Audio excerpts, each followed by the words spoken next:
Bien, nosotras pensamos en esta charla sobre el tema de las ciudades porque hemos visto que en el contexto que vivimos no paramos de escuchar palabras y conceptos como hipotecas abusivas, subidas de alquileres, desahucios, ocupaciones. Al final todo el mundo está escuchando sobre esto día tras día. Entonces, a raíz de esto y de la nueva ley por el derecho de la vivienda que había aprobado el Gobierno hace escasos meses, creo que en febrero, creíamos que era necesario pues, abrir un espacio donde poder debatir y repensar el problema habitacional. ¿Qué alternativas se nos ofrecen? ¿Es utópico o distópico la regularización del alquiler, por ejemplo? ¿Hay otras formas de imaginar las ciudades en las que habitamos? Pues a esta y a otras muchas preguntas van a responder nuestros tres invitados de hoy. De derecha a izquierda, mejor. Rubén Méndez Cebrián, licenciado tanto en Relaciones Laborales como en Publicidad y Relaciones Públicas por la Universidad del País Vasco. Es responsable de la Secretaría Técnica del Grupo de Vivienda REAS Red de Redes, que busca impulsar un modelo de vivienda cooperativa de cesión de uso, que luego nos hablará de ello, que está basado pues, en los principios de la economía social. Asimismo, ha creado eventos y programas formativos como Cohabitar.info, aportando más bien experiencia y conocimiento sobre distintos tipos de viviendas colaborativas. Recientemente ha escrito un artículo para Público, bastante interesante, que os recomendamos que lo leáis, que indaga sobre nuevas vías para abordar el problema habitacional del que vamos a hablar hoy. A mi lado, Isabela Guerrieri, psicóloga general sanitaria.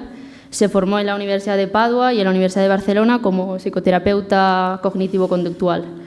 Pertenece al colectivo catalán Sísifo, que se encarga de ofrecer atención psicológica a personas en situación de emergencia habitacional, personas, por ejemplo, en procesos de desahucio y desalojo. Ha prestado ayuda a muchas familias, especialmente del barrio de la Ciutat Meridiana, en Barcelona, colaborando sobre todo con la Asociación de Vecinos. Además, ha escrito algunos artículos sobre cómo afecta a la salud mental las situaciones de vulnerabilidad habitacional extrema. Y, por último, nos acompaña José María Raya Vílchez, catedrático del Tecnocampus de la Universidad Pompeu Fabra y profesor titular de la Escuela Universitaria del Maresme. Se licenció y se doctoró por la Universidad de Barcelona, centrando pues, sus áreas de investigación en el problema de la vivienda y el turismo. Dirige el grupo de trabajo Gravet, que está reconocido por la Generalitat Catalana, que se centra en el bienestar económico y en los problemas también derivados del turismo. Asimismo, ha escrito varios artículos divulgativos para La Vanguardia y otros medios, bastante divertidos también, con títulos como «Dejen a la vivienda en paz» o «¿Cuánto vale realmente mi vivienda?» o «El ladrillo». Entonces, bueno, muchas gracias por venir a los tres. Bueno, de nuevo, bienvenidos, bienvenidas a todos. Quiero empezar con la primera cuestión que le quería plantear en primer lugar a Rubén. Quería preguntarte, según tu experiencia y luego también la vuestra, Isabela y José, ¿cuáles son los mayores mecanismos de exclusión social relacionados con la vivienda en España actualmente? Y ahondo un poco en el tema, ¿cuáles son las consecuencias a corto y a largo plazo de estos mecanismos? ¿Y qué podemos hacer los ciudadanos ante ella? Y, sobre todo, ¿qué puede hacer el Estado ante esta situación? Rubén. Hola, gracias. Buenas tardes. Pues el mayor y más impactante supongo que es el precio. Pero el precio no se ha generado solo, sino que creo que es una consecuencia de una política y una cultura de décadas, ¿no?, en este país, en la que el bien habitacional se ha convertido en un bien de inversión y especulación. Entonces, al final, los ciudadanos, en esa rueda vertiginosa o peligrosa, hemos entrado también para poder sobrevivir en los precios de alquiler, en la compra de vivienda, y no solo hemos sobrevivido de alguna forma, sino que hemos entrado en ese mecanismo. Entonces, se ha convertido en un plan de ahorro también, ¿no?, incluso. Entonces, dentro de esa dinámica también entra la variable de la individualización, ¿no?, de la vivienda también. Venimos de otras décadas en que, como humanidad y como sociedad, hemos vivido en colectivos, porque es la esencia básica de la especie humana, ¿no? Es un animal social, necesitamos vivir en tribu para poder sobrevivir. Sin embargo, la dinámica en la que estamos, en todos los aspectos, pero la vivienda especialmente, es en la individualización. O sea, el mayor éxito se plasma en tener una vivienda propia, ¿no? Y no solo propia, sino que incluso puede que tengas una vivienda como persona que vive sola, ¿no? En esa vivienda. Y hay un dato bastante impactante que contrasta en diferentes autonomías, pero en general alrededor del 26-30% de las viviendas solo vive una persona. Es un dato para mí escalofriante, ¿no? Y significa mucho en el sentido de cómo estamos configurándonos como sociedad y como humanos, ¿no? Entonces, cuando eliges vivir solo es perfecto y es estupendo, pero cuando no lo eliges, detrás de eso hay un montón de problemas sociales, de salud y de desarrollo pleno, ¿no? De las potencialidades humanas, ¿no? Entonces, todo eso creo que está impactando en la sociedad sin darnos cuenta día a día, como el sapo que está en una cazuela que va subiendo la temperatura, y nos quedamos como un poco desarmados sin saber muy bien qué podemos hacer ante todo esto, ¿no? En ese sentido, yo creo que hemos perdido la capacidad de hacer, ¿no? Y la hemos subcontratado o delegado en las administraciones públicas y en otros ámbitos, ¿no? Empresas o cualquier tipo de iniciativa que es ajena a nosotras o ajena a nuestro grupo social, ¿no? Y eso supone pues, que no tenemos capacidad o pensamos que no tenemos capacidad más bien, ¿no? Entonces yo creo que ahí hay un problema grande, pero es que es generalizado y la vivienda es una parte más de esos, ¿no? Consecuencias, pues yo creo que también esta dinámica, como la vivienda es la base de una vida, es la base sobre la que construye una persona desde que nace en su entorno familiar hasta que se desarrolla luego su actividad humana, es la base sobre la que generas una confianza, ¿no? Y si no tienes esa base, si hay colectivos o personas que tienen dificultad para acceder, complicas mucho más. Si añadimos también que a nivel social la mayor parte de la sociedad tiene complicaciones para pagar, ¿no? O para llegar a esos niveles de precio, pues es una rueda de necesidad de ingresar dinero para pagar eso, ¿no? Bien sea en una compra o un alquiler. Y en el alquiler con la incertidumbre de no saber cuánto tiempo tienes y en la compra también el peso de la financiación, ¿no? Que carga sobre tus hombros. Eso yo creo que complica bastante la vida a las personas y en ese sentido yo creo que también han venido políticas intentando aminorar esa carga, ¿no? De alguna manera. Y yo creo que es una rueda del hámster, ¿no? La que vivimos en general con la vivienda, que nos hace buscar empleos y trabajos para sobrevivir. Yo creo que estamos en una dinámica de supervivencia y eso no permite que las personas desarrollemos nuestro potencial. Y nuestro potencial es el potencial personal unido a las personas con las que podemos conectarnos, ¿no? Y eso es lo que la humanidad puede generar, ¿no? La conexión entre personas que genera cosas mucho más potentes, poderosas y beneficiosas para el común. Y en un contexto de crisis climática y todo lo demás que le podemos añadir, pues qué menos que buscar la forma en que las personas podamos desarrollar nuestras capacidades, plantear propuestas y de forma colectiva encontrar soluciones, ¿no? Y el Estado, ¿qué podría hacer? El Estado, yo creo que estamos también en otra dinámica muy, muy preocupante de lo que son los servicios públicos, de lo que es la visión pública, de lo que creamos entre todas, que no es el Estado es un ente que parece que es abstracto, pero realmente es lo que deberíamos configurar entre todas. Cada vez creo que está más lejos de la ciudadanía, eso es un problema muy grave. Está escuchando muy poco lo que realmente hay en la base, porque la base, para mí la base social que mueve las inquietudes y crea nuevas iniciativas es la palanca que hace que la humanidad progrese, muchas veces contra el statu quo del sistema, ¿no? Entonces, la Administración, en la medida que no está respondiendo a la sociedad y a los ciudadanos a los que debe servir, se aleja enormemente de que regenere la humanidad, ¿no? De que regenere y seguimos evolucionando. Entonces, llegamos a un momento de estancamiento y la propia Administración genera mecanismos para bloquear las iniciativas ciudadanas, ¿no? Para defenderse de alguna forma de lo que realmente debería acompañar y cuidar, ¿no? Eso pasa en muchos sectores, pero en la vivienda especialmente, ¿no? Y al final, cuando tienes que tramitar cuestiones de vivienda, por ejemplo, con la Administración pública, te enfrentas a personas, que no deberías tener que enfrentarte a ellas, pero personas que ocupan bien un cargo político, un puesto técnico, una persona técnica funcionaria, que están muy afincadas en los protocolos y en las normativas.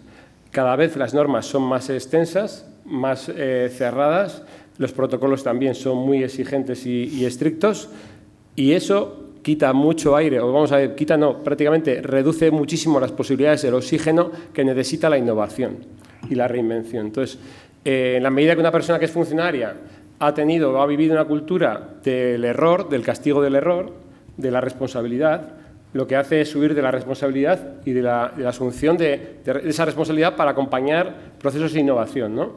Y lo que hace es agarrarse a un protocolo, evidentemente, ¿no? Porque lo que no queremos es ser castigados. Entonces, como estamos en una cultura del castigo, no estamos fomentando precisamente el error, y el error es necesario para que probemos, y no es un fracaso como en otras culturas que se concibe como una parte del trabajo, del proceso, y entonces estamos extinguiendo de alguna forma todo tipo de iniciativas sociales en todos esos ámbitos, ¿no? Entonces, es muy difícil crear proyectos innovadores en la vivienda especialmente, porque la mayoría del cuerpo funcionarial está bloqueando esos procesos. No porque quieran bloquearlos, sino por una medida de supervivencia en su trabajo y en su actividad cotidiana. No quieren disgustos, no quieren broncas o problemas en el trabajo, no quieren responsabilidades que les lleven penalmente a ciertas complicaciones vitales, porque el sector inmobiliario, evidentemente, ya hemos visto que ha tenido prácticas muy no sé cómo calificarlas, pero aberrantes, no sé, que han machacado, digamos, ¿no?, la confianza de ese sector de alguna forma. Entonces, cualquier iniciativa que incluso pueda ser bonita, incluso pueda ser desde un sector social, es vista con recelo, ¿no? En vez de tener una actitud positiva ante lo nuevo, y mientras no me estés generando un problema o no estés haciendo un daño, tengo que confiar en ti. Vamos al revés, hemos perdido toda la confianza y estamos en una sociedad o una cultura de la desconfianza y protocolos y normativas. Entonces, yo creo que eso es un clave importante, que es al final un aspecto cultural, sobre todo, y una mentalidad, que es tomar conciencia de eso que está pasando para cambiar. Entonces, la Administración, en la medida que acompaña esos procesos, pues puede facilitar que otras iniciativas surjan, como en este caso la cooperativa de cesión de uso. Y por otro lado también limitar, evidentemente, como hemos visto estas décadas, que se ha favorecido precisamente el uso del suelo de forma extensiva, ¿no? El suelo es un recurso que aparece en ciertas comunidades, por ejemplo aquí en Madrid, que ancha es Castilla y hay mucho suelo para edificar, pero hay un problema muy grave con todo lo que viene para futuro, con el uso que estamos haciendo del suelo. Deberíamos recuperar espacios naturales y que la vida humana ocupe el menor espacio posible, pero estamos totalmente metidos en un Titanic. Leía un artículo esta mañana muy interesante, sin saber cómo parar el barco para no chocarnos con el iglú, ¿no? Con el iceberg. Y en esa dinámica está costando mucho cambiar ese concepto cultural y esa visión que tenemos, ¿no? Entonces, yo creo que por ahí son como unos aspectos a plantearse. Y cedo al siguiente. Muchas gracias, Rubén. Muy interesante lo que has planteado sobre la separación entre la administración pública y lo que son los movimientos sociales. Creo que aquí podríamos, en la mesa, hacer algo de hincapié. Por aquí, José, si me quieres comentar algo acerca de la pregunta que he planteado. Pues sí, es decir, bueno, primero yo soy el economista, por lo tanto me toca ser un poco malo en algún momento, ¿eh? Espero ser un malo moderado. Que no me cogéis mucha manía. Segundo, antes de contestar a la pregunta que me hacía Begoña ahora, decir que estoy encantado. Yo soy catalán, pero cuando vengo a Madrid estoy encantado, ¿vale? Y más de algo tan bien organizado y encima por estudiantes, un tío que es profesor de universidad. O sea, yo, buah, encantadísimo. Dicho esto, hago un petit briefing de lo que yo podría decir y luego enlazo con lo que tú me has dicho, ¿no? Empezaría por el título, ¿no? El que me encanta, ¿no? Ese de distopía y utopía, ¿no? Que has dicho antes, ¿no? Porque el tema de la vivienda tiene un poco a veces de utopía y un poco de distopía o distopia. Continúo por decir que ¿dónde encontramos la exclusión? Pues para mí fundamentalmente en tres cosas. Cuando habla el economista, la primera, en falta de oferta, de todos. Falta oferta privada y falta oferta pública. Y eso enlaza con cosas que se han dicho aquí, no tendríamos un problema, y hablo especialmente del mercado de alquiler ahora, no tendríamos el problema que hay en el mercado del alquiler si hubiera más oferta. Es economía básica, pero es así. Si hubiera el doble de pisos en alquiler, pues el precio no sería tan alto. Eso sería seguro. Eso funciona así. Y nos tenemos que preguntar por qué no hay el doble de oferta de alquiler. ¿Por qué ni el privado hace el doble de oferta de alquiler? Y sobre todo, ¿por qué el público se ha eximido y, oh sorpresa, sigue eximiendo sus responsabilidades, ¿no? Luego entro a la parte del sector público. Por lo tanto, primer problema, escasez de oferta. Segundo problema, segunda exclusión para mí muy grave, y cuando les miro a ellos, los jóvenes. Para mí son los que tienen más complicado acceder al mercado de la vivienda. Tienen más complicado porque yo recuerdo la generación de mi hermano es del 83, por lo tanto hace este año 39. Cuando él entró en el mercado laboral, su salario era superior al salario que hoy hay de entrada de un joven al mercado laboral. Por lo tanto, cuando a veces nos quejamos del precio de la vivienda, es verdad, pero lo que sobre todo ha empeorado muchísimo es el ratio esfuerzo que yo tengo que hacer para pagar una vivienda, ¿no? Que es el precio o el alquiler en relación al salario o a la renta que cobro. Y muchas veces fijamos nuestro objetivo mucho en el numerador, ¿no? En el precio o el alquiler, que es verdad que ha tenido vaivenes, sobre todo vaivenes muy importantes, pero nos olvidamos mucho del drama de que una economía desarrollada como la española, 15 años después, tenga un salario que está por debajo del salario de hace 15 años. Yo no creo que esto pase en ningún otro país europeo o desarrollado, ¿no? La crisis financiera nos ha azotado mucho por ahí. Y claro, entonces te llevas al colectivo de la gente joven que pasó en su día de no poder comprar una vivienda porque no podía hacer frente al precio inicial. Situación en la que continúan hoy, porque no pueden tener, es imposible que consigan un ahorro del 20% del precio de un piso, ¿no? Calcular cualquiera de vosotros lo que debe ser el 20% de un piso en Madrid, ¿no? O en Barcelona, y calcular si eso es fácil de tener para darle al banco. Y el banco, afortunadamente, hoy da los créditos bien. En el pasado no lo hizo, pero hoy los da bien y exige eso, exige ahorro. Ok, pues ahora que lo hace bien, el problema lo tenemos en que no hemos generado una economía que le damos facilidad a los jóvenes para poder ahorrar o tener mecanismos para llegar a ese ahorro, ya sea con créditos especiales para ellos, si se supone que van a tener una carrera positiva en la vida donde podrán generar ese ahorro. Esos jóvenes se trasladaron al mercado del alquiler y se dieron cuenta que en cuanto se trasladan, 2 o 3 años después, les empieza a subir el alquiler muchísimo y de nuevo los salarios seguían iguales o a la baja. Por lo tanto, las dificultades del mercado de propiedad se trasladaron al mercado de alquiler. Segundo drama, ¿no? Por lo tanto, primero, escasez de oferta. Segundo, la exclusión de los jóvenes. Tercero, la legislación. Toda. La pasada, la presente y ojalá la futura no, pero a mí no me da buenas perspectivas. Los errores son distintos, pero hay errores siempre, ¿no? Se ha hablado aquí de la liberalización del suelo, de la generación esta de finales de los 90, principios de los 2000 de políticos, que evidentemente se tradujo en lo que ya todos sabemos de especulación, burbuja inmobiliaria, etcétera. Error. Pero el error va mucho más allá, va en no crear una oferta de vivienda pública social como tiene cualquier país europeo. Si vosotros os situáis en cualquier país europeo decente, el 20% de la vivienda es social, es decir, el 20% del alquiler lo proporciona el sector público, de viviendas que son de propiedad del sector público. Aquí estamos 10 veces por debajo de eso, estamos en el entorno del 2%. Esa es la política que hay que hacer. Eso es lo que ha eximido el Estado de hacer con los años y eso es lo que sigue hoy encontrando motivos. Antes se encontraban por la derecha y ahora se encuentran por la izquierda motivos para no hacerlo o para hacerlo lentamente.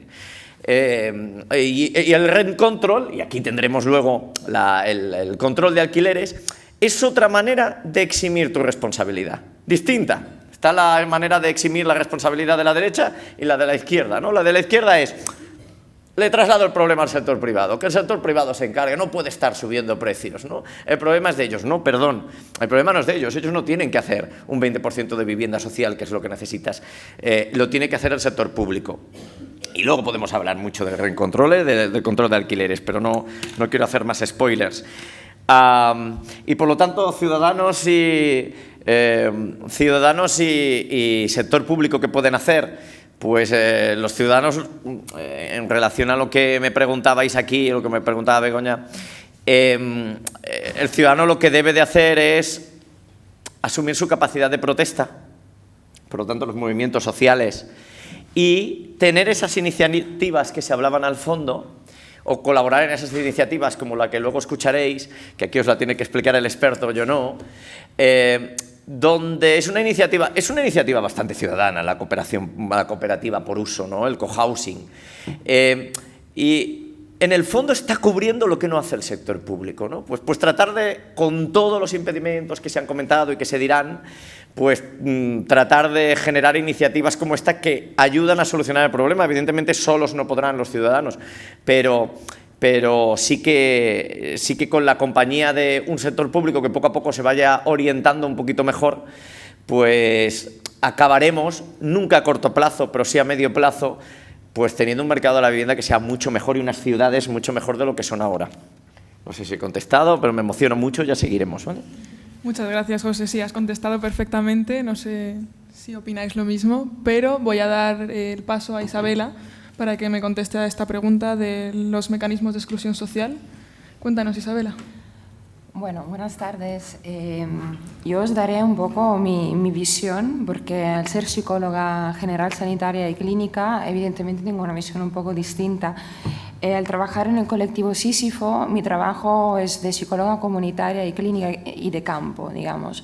Entonces, los criterios de exclusión social en la vivienda, más allá que comparto mucho de las cosas que han salido, pero os voy a dar otra perspectiva. Pues antes de todo, más allá de evidentemente enlazarme con lo que han dicho mis compañeros, que el precio de la vivienda ha subido muchísimo y eso es un problema real, no solamente en Barcelona, pero también incluso a 100 kilómetros alrededor de Barcelona.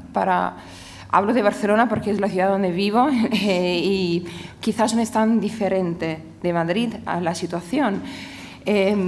Pues incluso si vamos un poco más allá, a 100 kilómetros más o menos de Barcelona, un precio medio de un piso decente para una familia son 700 euros. Y el problema ¿cuál es? Es que la renta media en Barcelona es de alrededor de 40.000 euros brutos al año.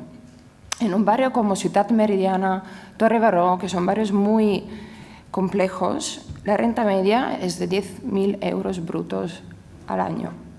Por toda la familia, en total. Entonces, eso es un primer criterio de exclusión real. Voy a seguir. Lo que vemos nosotros, más allá de lo que ya han comentado los demás, son barreras idiomáticas. Hay problemas de poder acceder a una vivienda, a un piso, porque hay mucha inmigración y no todo el mundo puede acceder a una vivienda si no conoce bien el idioma. El país de origen, voy a decir algo muy incómodo. Según de dónde vengas, no te van a alquilar un piso. Si eres de otro color de piel, si eres de otro país, incluso si eres autónomo. Yo soy autónoma y he tenido muchos problemas en encontrar un piso. Falta de papeles. Evidentemente, si no tenéis papeles, no encuentras un piso. Entonces, evidentemente, falta de trabajo, porque aquí entramos en una rueda. Si yo no tengo papeles, no puedo tener un trabajo. Si no tengo papeles, si no tengo trabajo, no tengo acceso a una cuenta bancaria. Entonces entramos un poco en un pez que se muerde la cola y de esta manera acceder a una vivienda empieza a ser bastante complicado. Y hay otro punto que es el estigma en general, más allá del país de origen. Es un poco la realidad, ¿no? Si es una familia mononuclear, va a ser más complicado, ¿no? Si es una madre soltera con 2 hijos, va a ser bastante complicado que se le alquile el piso. Pues lo que vemos es que, esos son algunos, más allá de lo que ya los compañeros han comentado, uno de los problemas importantes a la hora de acceder a una vivienda, y esto conlleva unas consecuencias, como habéis preguntado, pues mi reflexión ha sido, bueno, a corto plazo y a largo plazo hay como un continuum. Empezamos con un hogar inseguro. ¿A qué me refiero? Si yo no tengo acceso a la vivienda, es muy probable que se vaya alimentando como os digo en catalán, el sensellarisme. O sea, no tener, ser un clochard, o sea, sin techo. Porque si no tengo acceso, de alguna manera me tengo que buscar la vida. ¿Y cómo me la busco? A lo mejor barracas, ocupaciones de pisos o pisos patera, que es una realidad bastante frecuente en algunos barrios de Barcelona. A largo plazo, bueno, como os decía, a nivel de continuum, bueno, yo como soy psicóloga tengo una cierta sensibilidad a los problemas de salud, tanto físico como mental, y a una múltiple estigmatización. Eso, digamos, a nivel personal. Pero estuvimos reflexionando, yo y mis compañeros, ¿no? Más a nivel social, ¿qué es lo que ocurriría a nivel de consecuencias? Y estuvimos pensando en lo que pasó en Detroit. Digamos, en los años 70, en Detroit había una población de más o menos 20.000 y pico personas. ¿Cómo decir? 20 millones, ni me acuerdo, es que no le he apuntado bien eso. Pero, ¿qué pasa? Que si yo no tengo acceso a la vivienda, no voy a poder alquilar este piso y no voy realmente a mover la economía del barrio, ¿no? ¿Y esto qué implica? No hay tiendas, no es atractivo para negocios, no hay inversiones, ¿no? Yo veo en este barrio de Ciudad Meridiana, cuando llegamos, mis compañeros y yo, en el 2014-13, habían pescaderías, ahora no hay ni una. ¿Por qué? Porque el pescado es caro y no se mueve la economía, ¿no? Entonces, eso, ¿qué implica? Que el barrio o ciertas zonas acabarán viviendo solamente de subvenciones públicas, ¿no? Y esto, más allá de ser un peso, genera algo en que nosotros no creemos para nada, o sea, la política de asistencialismo. Porque si solamente un barrio vive de subvenciones y públicas, ¿qué mensaje estamos dando, ¿no? Entonces, eso es lo que vemos a nivel de consecuencias a largo plazo. ¿Qué podemos hacer nosotros? Bueno, como decía, yo vengo de abajo, o sea que estoy al lado de la gente que sufre estos problemas, y yo y mi colectivo estamos vinculados a la Asociación de Vecinos de Ciudad Meridiana, y vemos que algo que realmente podemos hacer nosotros como ciudadanos es sensibilizar, escribir, protestar, movilizarnos.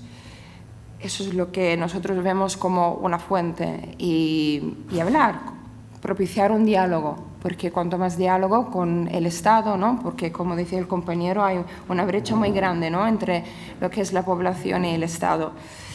¿Y qué puede hacer el Estado? Bueno, no quiero hacer spoiler, como decía el compañero, pero bueno, creemos en un cambio de normativas y de leyes, que bueno, ya iremos hablando, para poder proteger digamos, los ciudadanos de una volatilidad de los mercados tan fuerte.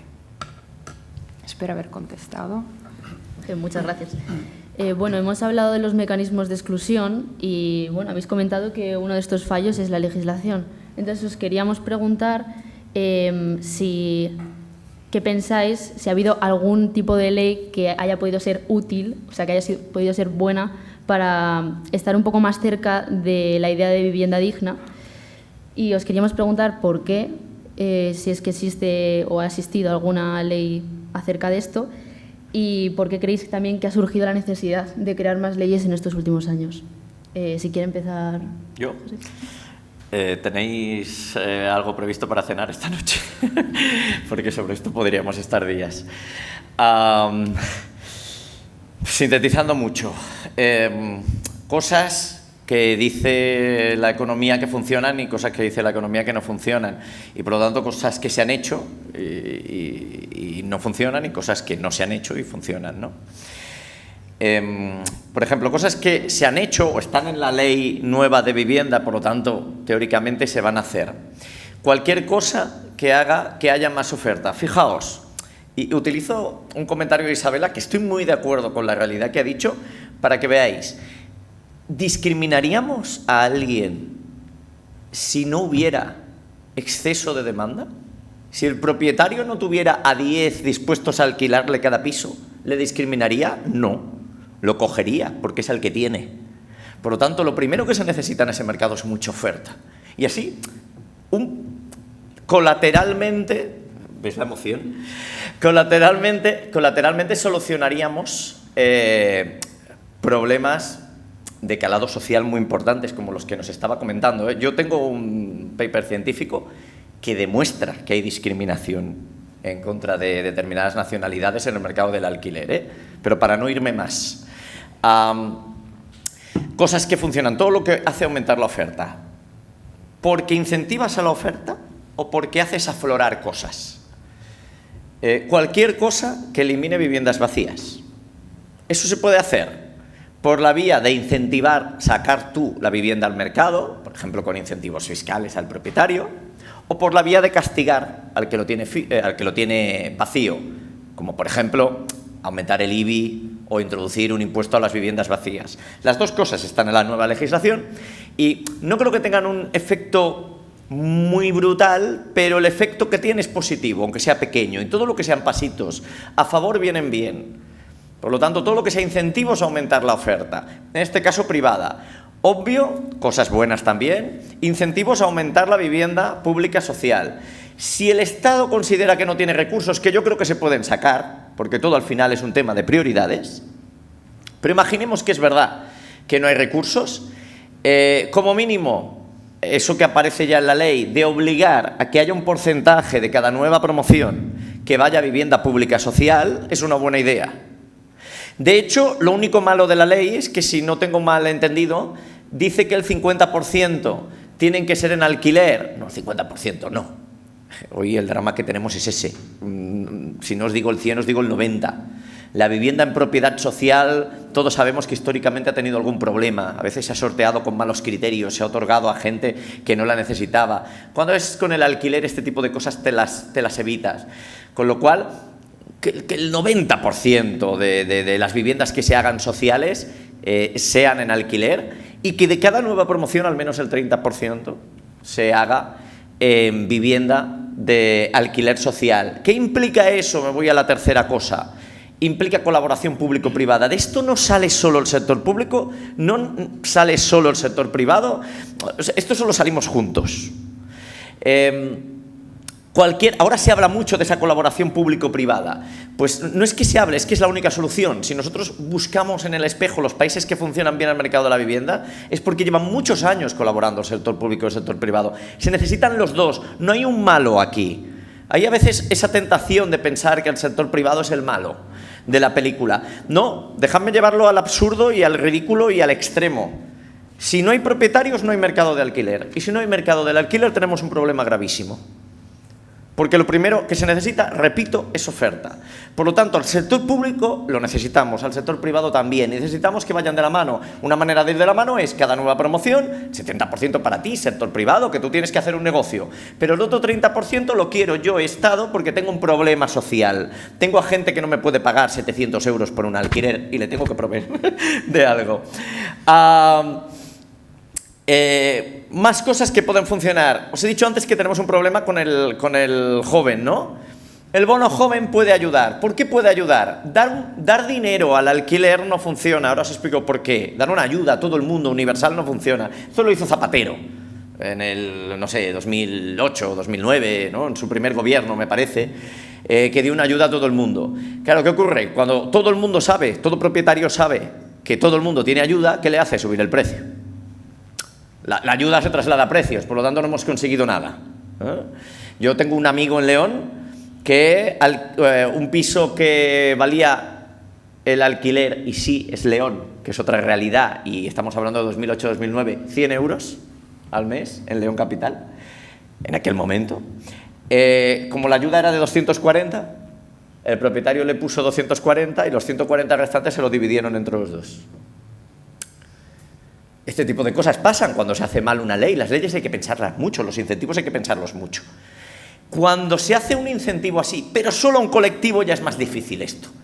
Es decir, es más difícil que un propietario sepa si ese joven está en la ley, porque ya no es solo un tema de edad, es un tema de renta, además no se percibe inmediatamente, se puede hacer que se perciba en la declaración de la renta. Si tú lo haces bien, eso también puede funcionar.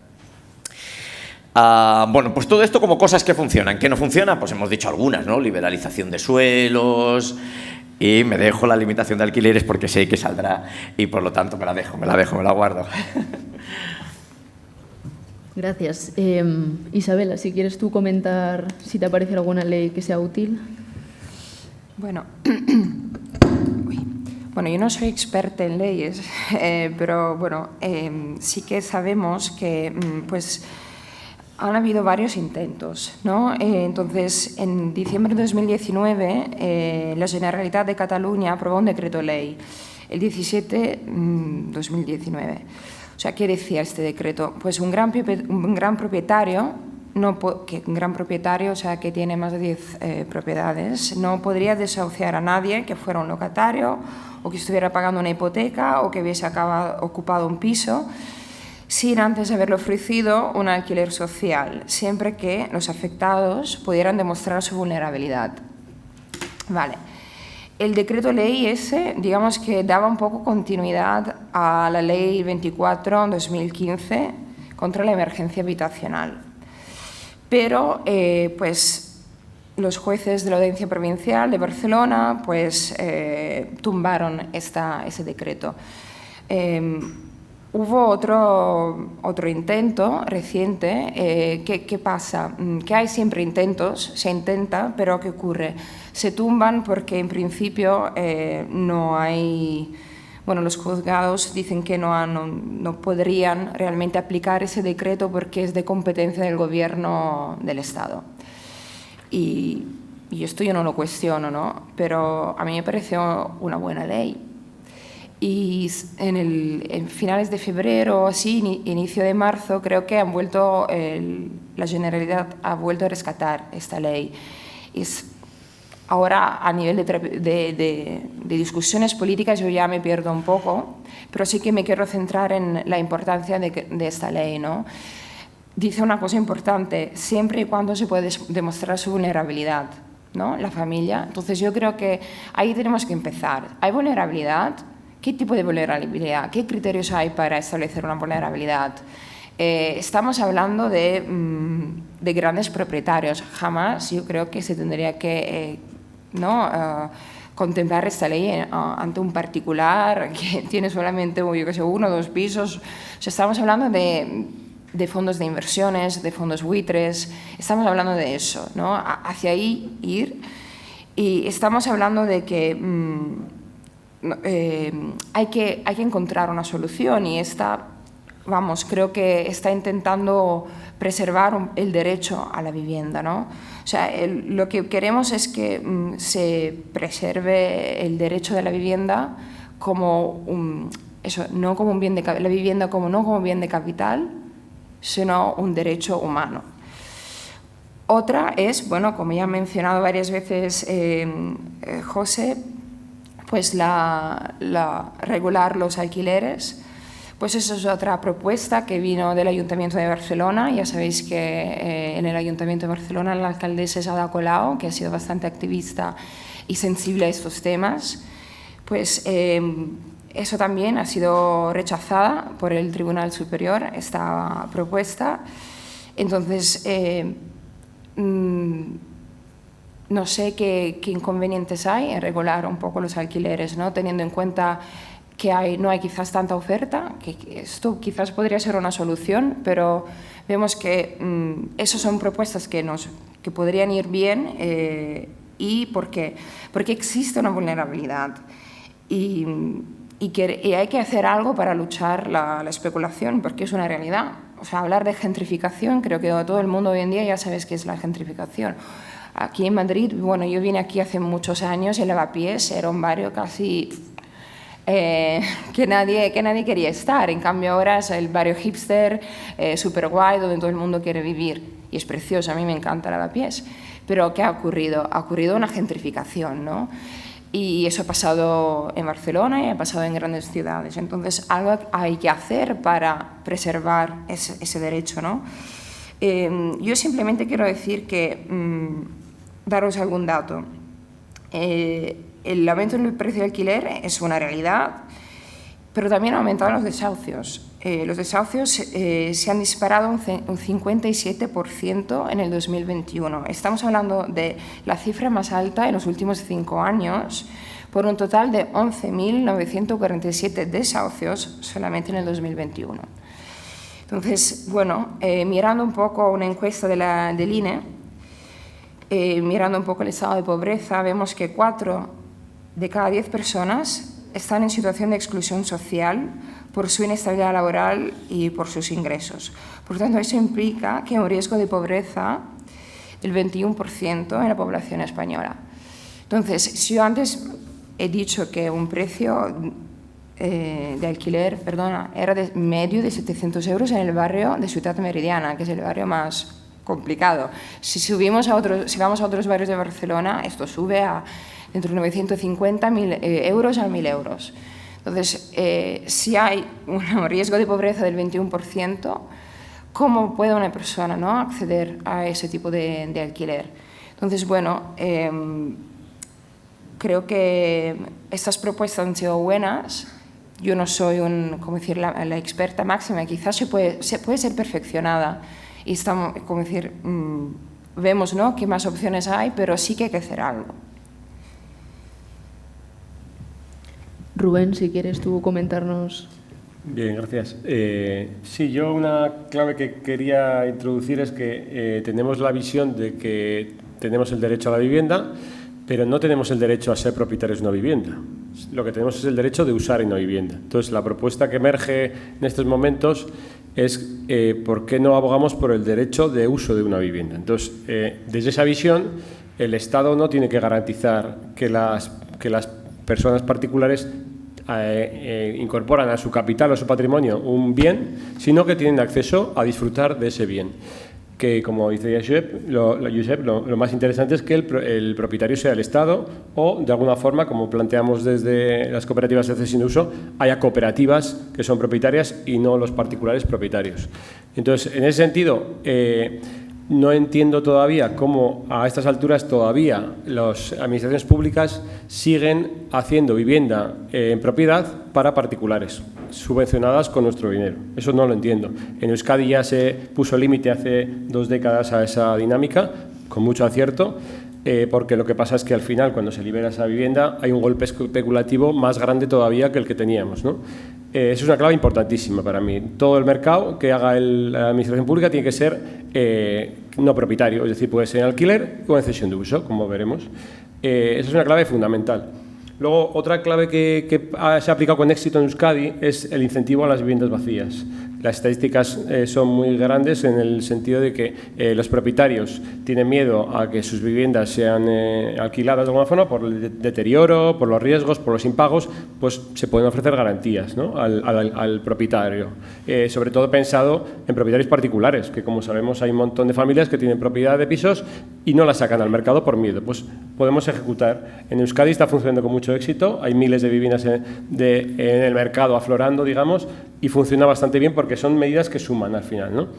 Y luego el planteamiento también de impacto, digamos, aunque todavía es muy incipiente, evidentemente, es el modelo de cesión de uso, tanto promovido por los ciudadanos como en colaboración con la administración pública, que sería una colaboración público-cooperativa, que tiene otro talante diferente a la privada, pero podría ser triangular. Puede ser la ciudadanía que se organiza en cooperativas, colabora con el Estado, que puede financiar parte de esos proyectos, evidentemente blindándolos contra la especulación, es importante, ¿no?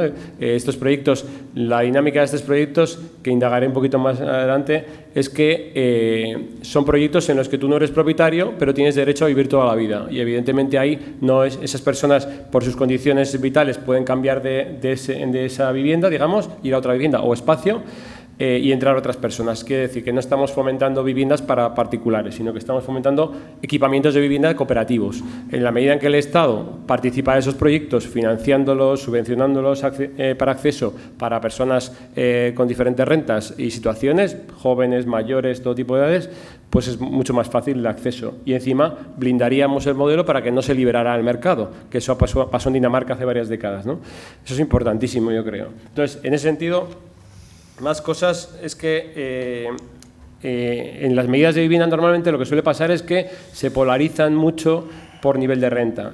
Los colectivos, las comunidades, los barrios, sabemos que suelen estar marcados, como decía Isabela, por el nivel de renta. En este tipo de proyectos podemos hacer una diversidad, podemos acoger una diversidad enorme. Es decir, podemos hacer que haya viviendas que sean subvencionadas porque las rentas de esas personas, de esas familias, no llegan y podemos subvencionarlas, y otras no hace falta subvencionarlas. Es decir, que la calificación de la vivienda no puede ser calificada la vivienda en sí, pero puede ser unas ayudas a la renta de esa familia, ¿no? No tiene por qué ser. Podemos ayudar al proyecto y a las unidades, ¿no? Creo que hay otras dinámicas diferentes. Y una cosa que se está observando también, por lo menos en Euskadi está sucediendo, es que la política de vivienda tiene el enfoque de ir a las rentas más bajas, pero evidentemente no llega a las rentas más bajas, porque pasa lo que decía Isabela, que las personas que están en vulnerabilidad, excluidas socialmente, no tienen capacidad para pagar esos alquileres o para acceder al mercado.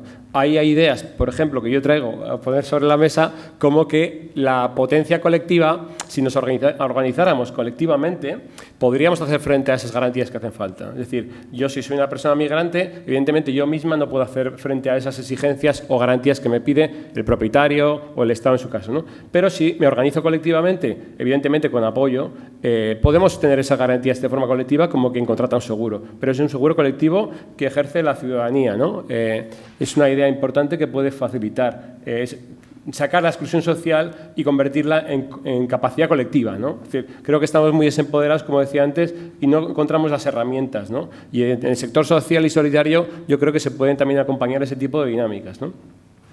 Luego también hay una problemática también muy importante con la vivienda a nivel de mayores en este país. Lo hemos visto también con el tema de las residencias. Entonces, estamos en una dinámica de que las personas mayores, cuando llegan a una edad, pues pensamos que, como pasa con la infancia cada vez más, hay que apartarlas de la vida social, ¿no? Es decir, tenemos una vida que cada vez está más valorada en función de lo que aportamos económicamente, nuestra capacidad económica de trabajo. Bien la infancia no aporta esa economía, la apartamos a un lado, y bien la gente mayor, como no aporta esa economía ya, pues también la apartamos. Entonces, yo creo que en la medida que una persona mayor está viviendo con felicidad, en conexión con otras personas, que tiene una comunidad, como se ha vivido toda la vida, por otra parte, es decir, con el barrio, con el pueblo, o sea, todo eso ha existido toda la vida. Y es una parte importante de transmisión cultural, de concepto y de valores colectivos, de la familia, de la comunidad, que se están perdiendo, y es dramático. Entonces, cuando una persona mayor ya no tiene ese círculo, las personas que la tienen que acompañar, las familiares, que también tenemos el deber de acompañar a nuestros mayores, dicho por otro lado, es decir, que parece que hoy en día lo interesante es disfrutar de la vida y lo que genera complicaciones y cuidados no queremos atenderlo, y es muy importante. Entonces, estamos abocados a la residencia, ¿no? El modelo residencia. El modelo residencia ha generado un impacto muy grande en los últimos 2 años porque se ha visto las miserias que muchas personas ya estaban anunciando. Entonces, si queremos abogar por otro modelo de vida y la vivienda sea la base de eso, también este modelo de vivienda de cesión de uso emerge con el concepto cohousing, vivienda colaborativa, con modelos específicos para mayores. Hay gran cantidad de grupos en todo el país desarrollando proyectos, algunos ya están viviendo, como en Travessol, cerca de aquí. Son un ejemplo maravilloso de cómo la vida puede ser de otra manera. Puede ser vivida con salud, con energía, motivación, incluso con emprendimiento en cualquier edad de la vida. Y claro, todo eso genera un caldo de cultivo en el que hay mucho más positivismo, alegría de vivir. O sea, yo lo he visto con mi abuela. Mi abuela duró en la residencia, vivió hasta los 90 y tantos años y con plena autonomía, pero cuando ya evidentemente había ciertas complicaciones, pues había que atenderla más. Ella no quería ir a una residencia, acabó yendo a una residencia y fue su final, porque no quería estar allí, ¿no? Y no era un sitio en el que ella estaba a gusto, evidentemente, ¿no? Poca gente habrá en residencias, evidentemente, hay residencias de todo tipo, pero evidentemente no está al alcance de cualquiera, ¿no? Entonces, en este tipo de proyectos estamos hablando de otro tipo de rentas, evidentemente, si hay ayudas públicas son mucho más accesibles, y estamos generando comunidades resilientes, ¿no? Y también todos los impactos que supone este tipo de habitar, vamos a decir, impacta en el medio ambiente porque eso es mucho más sostenible, más eficiente, e impacta en cómo generamos barrio también, ¿no? Porque este tipo de proyectos no son proyectos exclusivos para una comunidad que se cierra, sino que es una comunidad abierta, tiene espacios comunes y muchos espacios los ofrece al barrio. Entonces, son como semillas de colaboración social, ¿no?, en el barrio. Muchas gracias, Rubén, sobre todo por compartir esta experiencia con nosotras. Querría abrir la última pregunta, también haciendo alusión al título de la charla. Quería preguntaros a los de la mesa, ¿cómo es la ciudad que imagináis? ¿Cómo es vuestra ciudad ideal? Y sobre esta idea, si tuvierais en vuestra mano la legislación sobre la vivienda, ¿qué haríais? ¿Qué medidas creéis que serían más eficientes? Luego, ¿qué conseguiríais con el modelo que podéis llegar a proponer? Y por último, ¿creéis que sería realista y eficiente la propuesta que podéis llegar a hacernos aquí? Y quería empezar contigo, Isabela. Vale. Bueno, cuando leí esta pregunta pensé, wow, la utopía puede ir muy lejos. Puedo empezar más verde en la ciudad, más parques, pero digo, bueno, me voy a ceñir a lo que es el tema. Entonces, ya que estamos hablando de vivienda, pues me ciño a eso. Pero sí que voy a añadir algo de utopía, si nos importa, para soñar un poco. Bueno, a ver, yo estoy de acuerdo en algo que voy a empezar recogiendo algunas cosas que han dicho los compañeros de la mesa. José hablaba de pisos de protección oficial. Y tanto, ¿no? O sea, esto es una gran manera, ¿no?, para empezar a intentar solucionar ese problema. Rubén aquí hablaba de cooperativas. Yo añadiría algo más. O sea, tu proyecto, o sea, lo que has comentado a mí me parece fantástico y no tengo, o sea, nada que añadir en lo que es el proyecto, pero yo añadiría una cosa más. Quizás porque tengo esta visión de que trabajo en este barrio tan complicado, con realmente desigualdades sociales enormes y personas que no tienen acceso a nada, literalmente nada, porque no tienen papeles. Pues yo y mis compañeros estuvimos pensándolo mucho y pensamos que, por ejemplo, la abertura de una cooperativa laboral, por ejemplo, para construir viviendas por ellos mismos, que le da una dignidad, porque el trabajo nos dignifica como seres humanos. Entonces le daría dignidad, le daría documentación, papeles, le daría un hogar y en el mismo, digamos, en el mismo estilo de lo que me decías, ¿no?, que quizás no sería de su propia propiedad, sino a nivel de cooperativa, ¿no? Entonces, el concepto de cooperativa creo que es muy bueno y se podría, creo, extender a nivel profesional también. Facilitar, en la medida de lo posible, el reconocimiento de una vulnerabilidad y para poder acceder a pisos de protección oficial o alquileres sociales o alquileres reglamentados. También creo que podría ser interesante, no me acuerdo exactamente si era en Berlín, en qué ciudad estuve leyendo, que justamente sus pisos de protección oficial están repartidos por toda la ciudad. O sea, creo que es muy importante no generar guetos, porque eso es una realidad que está ocurriendo en Barcelona. Como os decía, este barrio donde trabajo, Ciudad Meridiana, Torre Baró, se están convirtiendo en guetos y se están excluyendo realmente del resto de la ciudad. Entonces, creo que ese tipo de cooperativas o pisos de protección oficial, etcétera, tendrán que ser repartidos, incluso en Sarriá y Sant Gervasi, que es el barrio más pijo de la ciudad, para generar una ciudad y una sociedad más equitativa, con menos desigualdades sociales, igual eso es utopía. También creo, y aquí sube ya a mi nivel máximo de utopía, ya paro, que falta un poco de altruismo. Estamos entrando en un tipo de visión muy individualista, donde cada uno piensa en sí mismo. Si tengo dinero, entonces me compro el piso más guay y adiós. No estoy diciendo que hay que regalar dinero, ¿no? Pero si cada uno de nosotros, cada uno, desde aquí a todos, pudiéramos dedicar 1 o 2 horas a la semana en algún tipo de proyecto solidario o socialmente útil, me pregunto, ¿qué mundo sería eso? ¿No? Si estas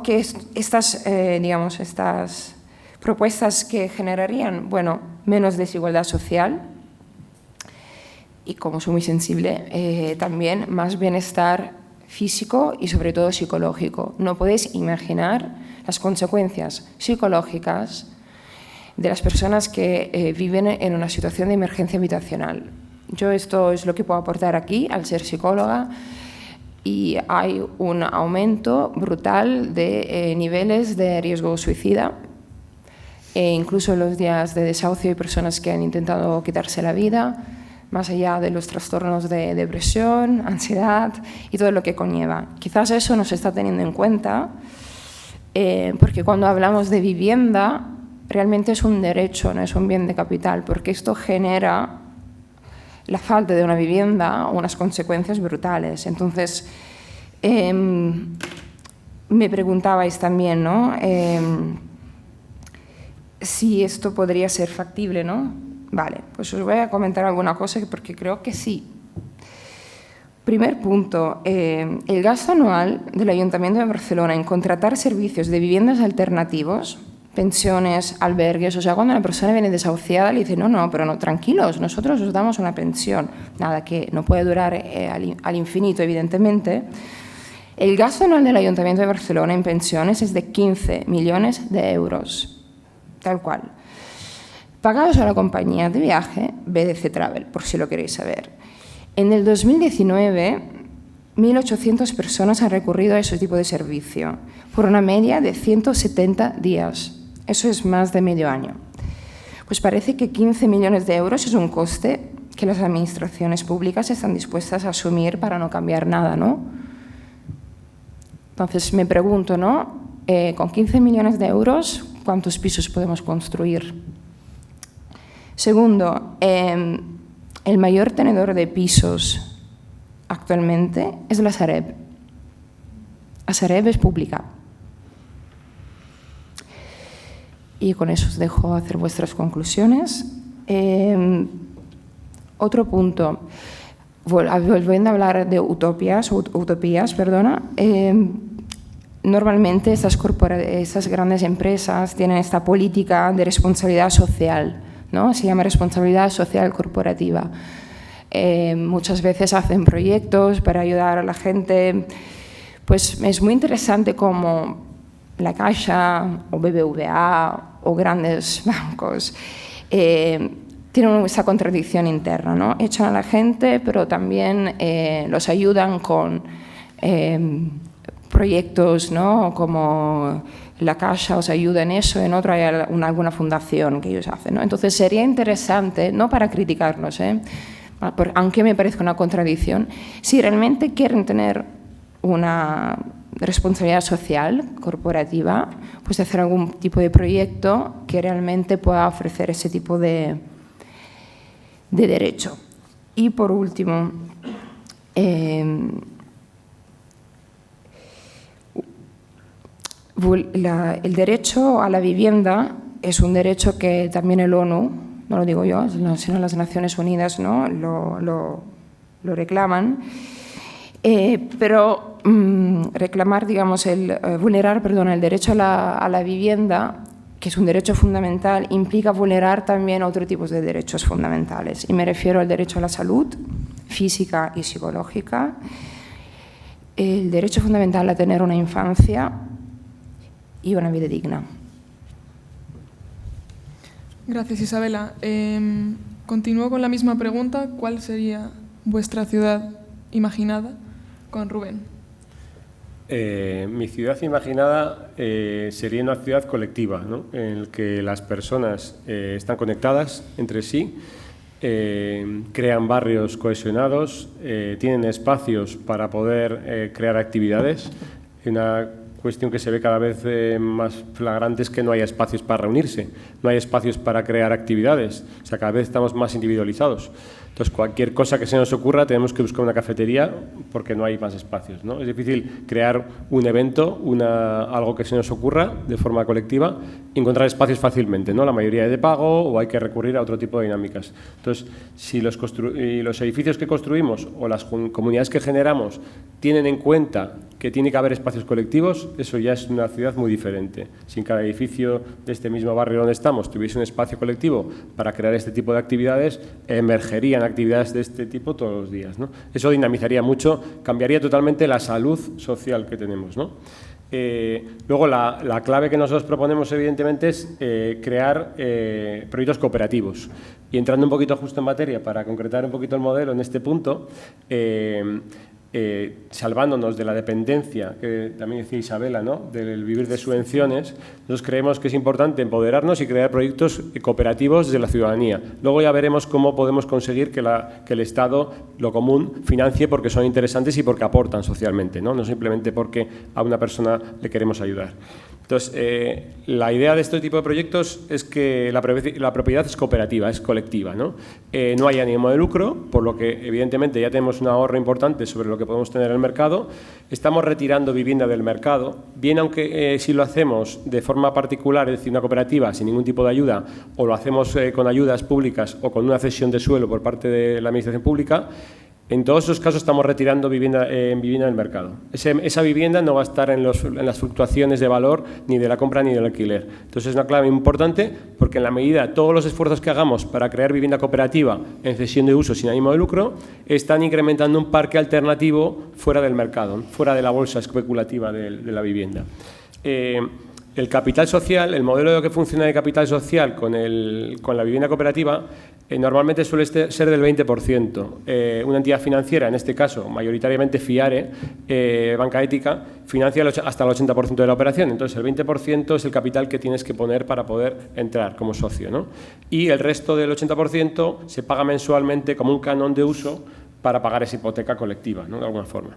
¿Qué pasa? Que ese capital, evidentemente, siendo un 20%, como decía Josep, sigue siendo elevado. Entonces, ¿qué podemos hacer para reducir ese capital? Ayudas públicas, evidentemente. Ayudas públicas que son en función de la necesidad, evidentemente. En una misma cooperativa puede haber gente de rentas diversas y sería muy interesante porque romperíamos la dinámica de segregación, digamos, de alguna forma. Generaríamos niños y niñas que crecen en diversidad económica y otros tipos y personas mayores que también interaccionan en su diversidad. Entonces, ahí se abren otro tipo de posibilidades que no estamos viendo actualmente, ¿no? Ese capital, evidentemente, puede ser financiado o subvencionado. Y entraría el aspecto joven, digamos, que es una cosa que está totalmente excluida, si conseguimos que la cultura de nuestra juventud, digamos, recupere lo colectivo, ¿no? Las cuotas mensuales serían asimilables a un alquiler, no recuperaría esas cuotas, pero como estamos hablando que ya de por sí al ser una autopromoción está por debajo del mercado, es más asequible, ¿no? Luego, como está fuera del mercado, si hiciéramos una gráfica en el tiempo, veríamos que si ahora mismo, por un ejemplo de 700 euros al mes, si lo bajamos un 20%, ya estaríamos por debajo, pero a largo plazo, esos 700 euros de alquiler o de hipoteca en su caso, irían subiendo, como ya hemos visto, ¿no? La dinámica. En este caso, se quedaría estancado, porque no hay que subirlo, ¿no? Y cuando has pagado la hipoteca, hay una bajada enorme porque ya no tienes que pagar el edificio ya está pagado. Una vez que superamos la financiación, el edificio es cooperativo pagado. Entonces, el nivel de renta, evidentemente, tiene un impacto brutal, porque si hablamos de los 700 euros, eso ya quedaría anulado, evidentemente tendríamos una aportación porque hay que hacer mantenimientos, 30, 40 años, evidentemente, en vez de 500 serían 300 o 200. Pero fijaros que la diferencia con el mercado es enorme y a largo plazo se incrementa aún más, ¿no? Luego, la clave característica también es que es una autopromoción. O sea, las personas que lideran el proyecto se empoderan y gestionan esa promoción. No la construyen o pueden construirla, que en el caso de Uruguay, y aquí también se puede hacer, hay cooperativas que construyen los propios habitantes sus edificios con mucho éxito de hace décadas en Uruguay, con la FUCAM.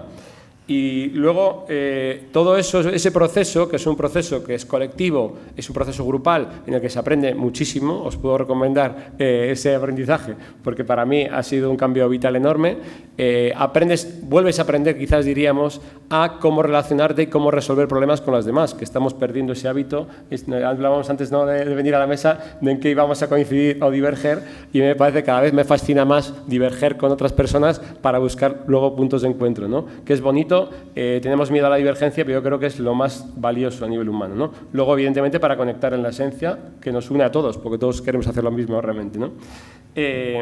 Luego, se recupera la vida comunitaria, que la hemos perdido también. En los proyectos que podéis ver, por ejemplo, aquí en Entre Patios en Madrid, en Travesol también de mayores, en Cataluña hay unos cuantos, la configuración propia del edificio, que está diseñada por las personas, no por una promotora ni por otro sistema, está diseñada para el encuentro, evidentemente. Hay equipamientos comunes, espacios comunes, hay ahorros enormes, porque no todo el mundo tiene que tener una lavadora, ni otro tipo de equipamientos. Entonces, están diseñados. De la propia distribución del edificio se diseña para el encuentro. Entonces, lo que son pasillos vacíos en un edificio normal se convierten en espacios de encuentro y, por ejemplo, en Entre Patios, por ejemplo, se entra por la parte exterior, que es como unos balcones que son el propio acceso. Entonces, cuando vives en un espacio así, es maravilloso, porque te encuentras cotidianamente con todo el mundo, que es al contrario de lo que estamos haciendo en las viviendas, ¿no? Que es, voy en el ascensor y paso esos segundos de conversación difícil a ver cuánto me dura, ¿no? Entonces, es otro concepto que es recuperar un poco la esencia y estaba pensando un poquito, ¿no? Y dejar de hacer, entre comillas, el ridículo aislándonos, ¿no? Y volviendo a divertirnos, conectándonos con otras personas, ¿no?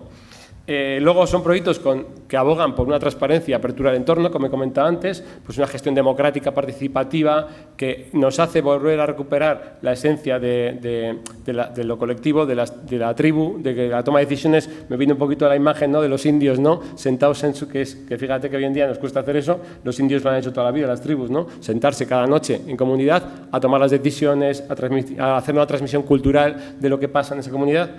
Y hay una apertura al entorno porque lo interesante es aportar socialmente. Entonces, los criterios de acceso son transparentes porque hay unos criterios que cada proyecto tiene una configuración, unos valores, pero evidentemente hay transparencia para el acceso, hay listas para entrar y es asequible a largo plazo. Luego nosotros abogamos en REAS porque la aportación de capital sea limitada, como he dicho, ¿no? Hay proyectos que aportan más capital, nosotros pensamos que cuanto más alto es ese capital, más difícil es el acceso. En nuestro proyecto, por ejemplo, un debate importante fue al principio decir, bueno, pues la primera idea que tienes culturalmente es voy a subir el capital cada mes un poquito para cuando me marche recuperar más. El capital que decía anteriormente que se aporta al inicio, cuando te marchas lo recuperas, ¿no? Sean 20.000, 30.000 euros, lo que sea. Entonces, pero si incrementas ese capital y vas subiéndolo, cuando tú te marches, primero sufres un atrapamiento porque habrá menos gente que pueda pagar ese capital, porque no te lo va a financiar, es difícil financiar un capital que no va a un bien, digamos, ¿no?, porque no es tuyo.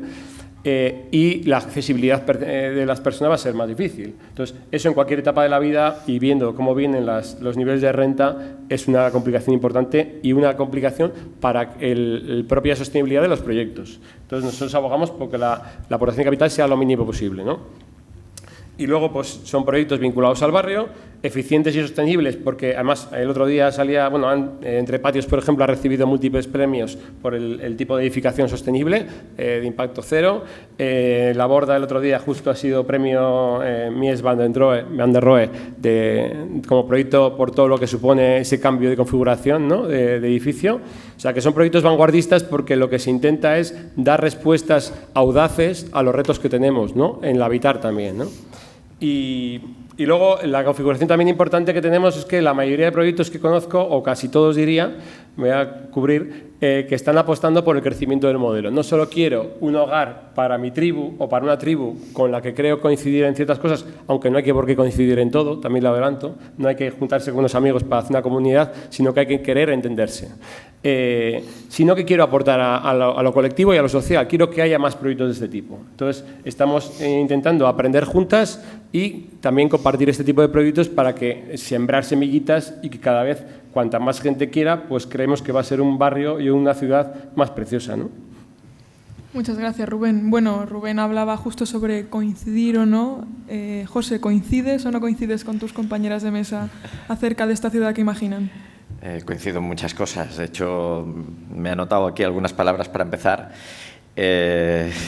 Por supuesto, en mi ciudad favorita no hay soledad, Rubén, y vivo solo. Pero me considero un tío muy social, igualmente, ¿no? Y entonces que me favorezcan la sociabilidad, y el modelo ese lo favorece, pues por supuesto. En mi ciudad favorita hay solidaridad, que eso es un poco lo que había detrás de lo que estaba diciendo Isabela, ¿no? Y conciencia social. En mi ciudad favorita se parece al... Rubén ha dicho varias cosas y quería dejarlo claro.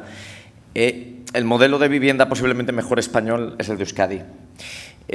Otras comunidades lo copian. De hecho, en el Ayuntamiento de Barcelona hay una persona fichada de Euskadi. Que no me gusta mucho en redes sociales, pero esto va a quedar aquí, ¿vale? Las cosas que dicen en redes sociales, pero sin embargo me gusta el modelo que tiene en la cabeza, y la mayoría de cosas que hace.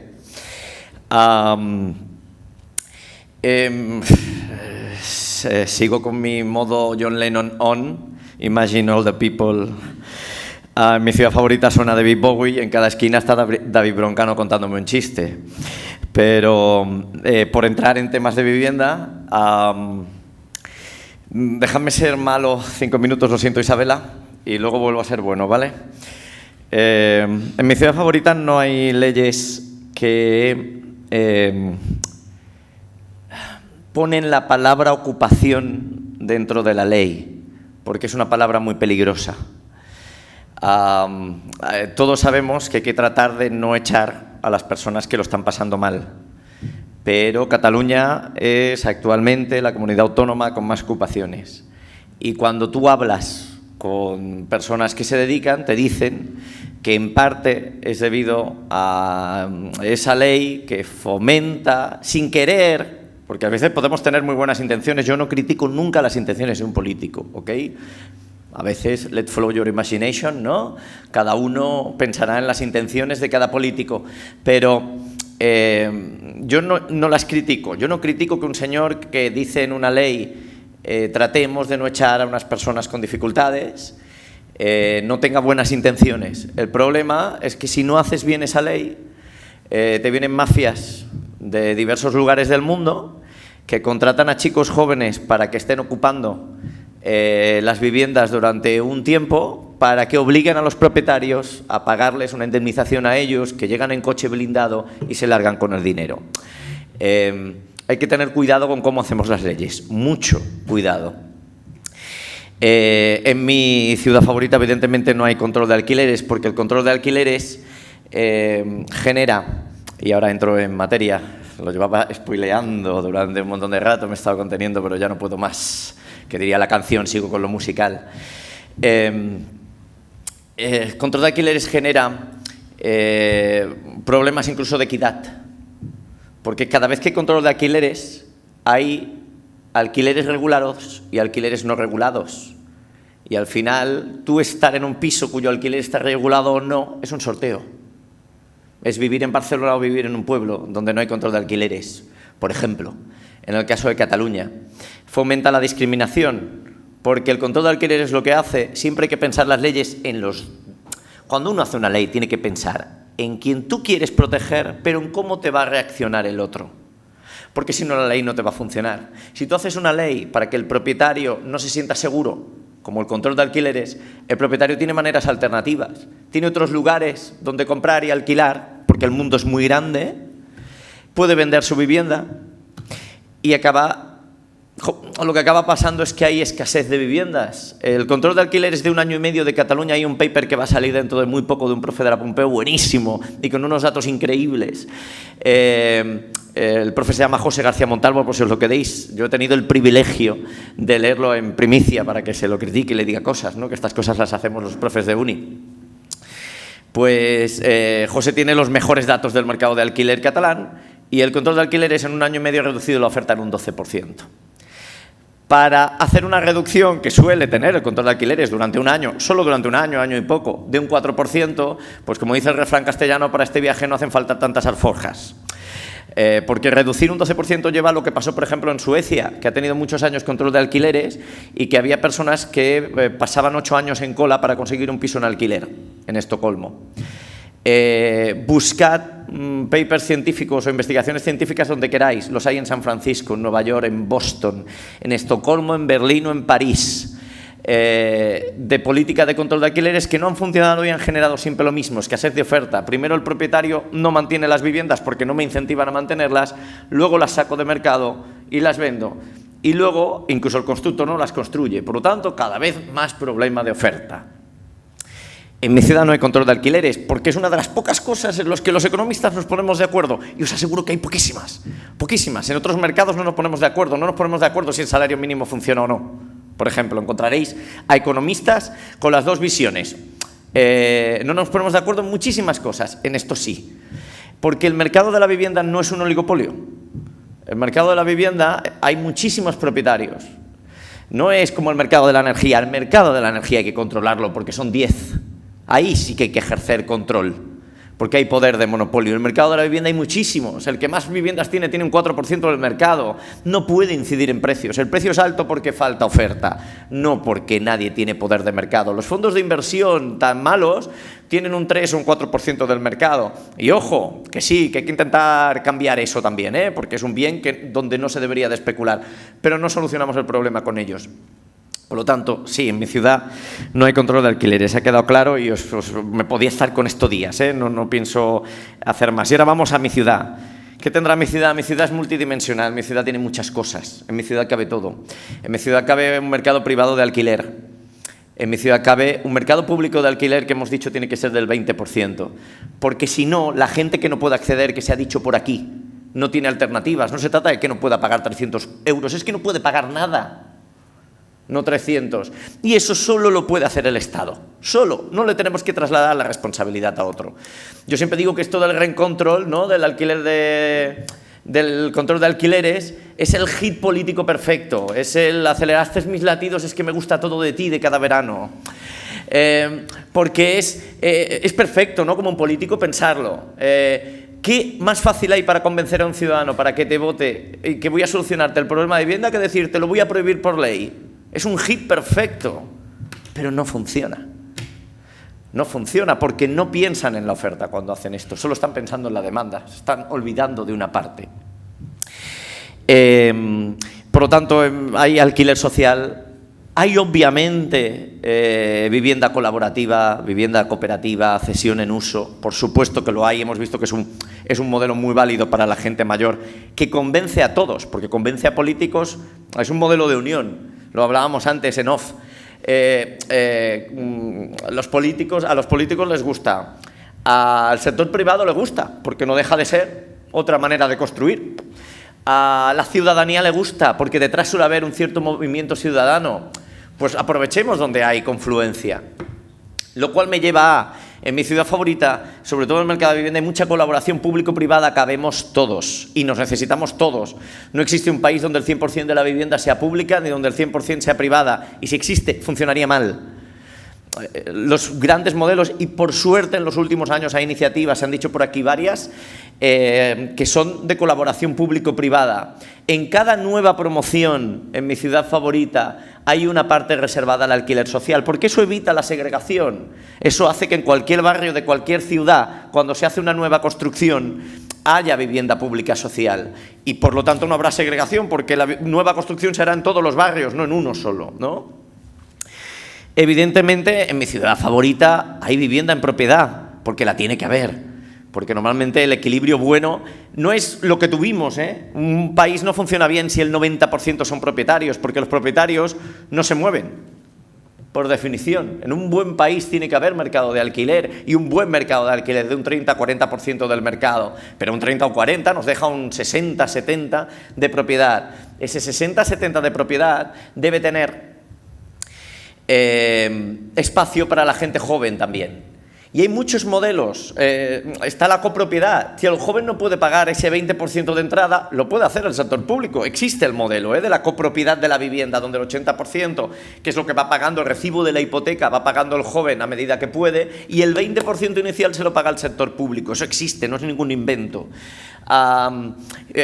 Y por supuesto también podemos hacer entrar aquí a las entidades bancarias, donde igual que en otros países se dan muchos créditos al universitario, ¿no?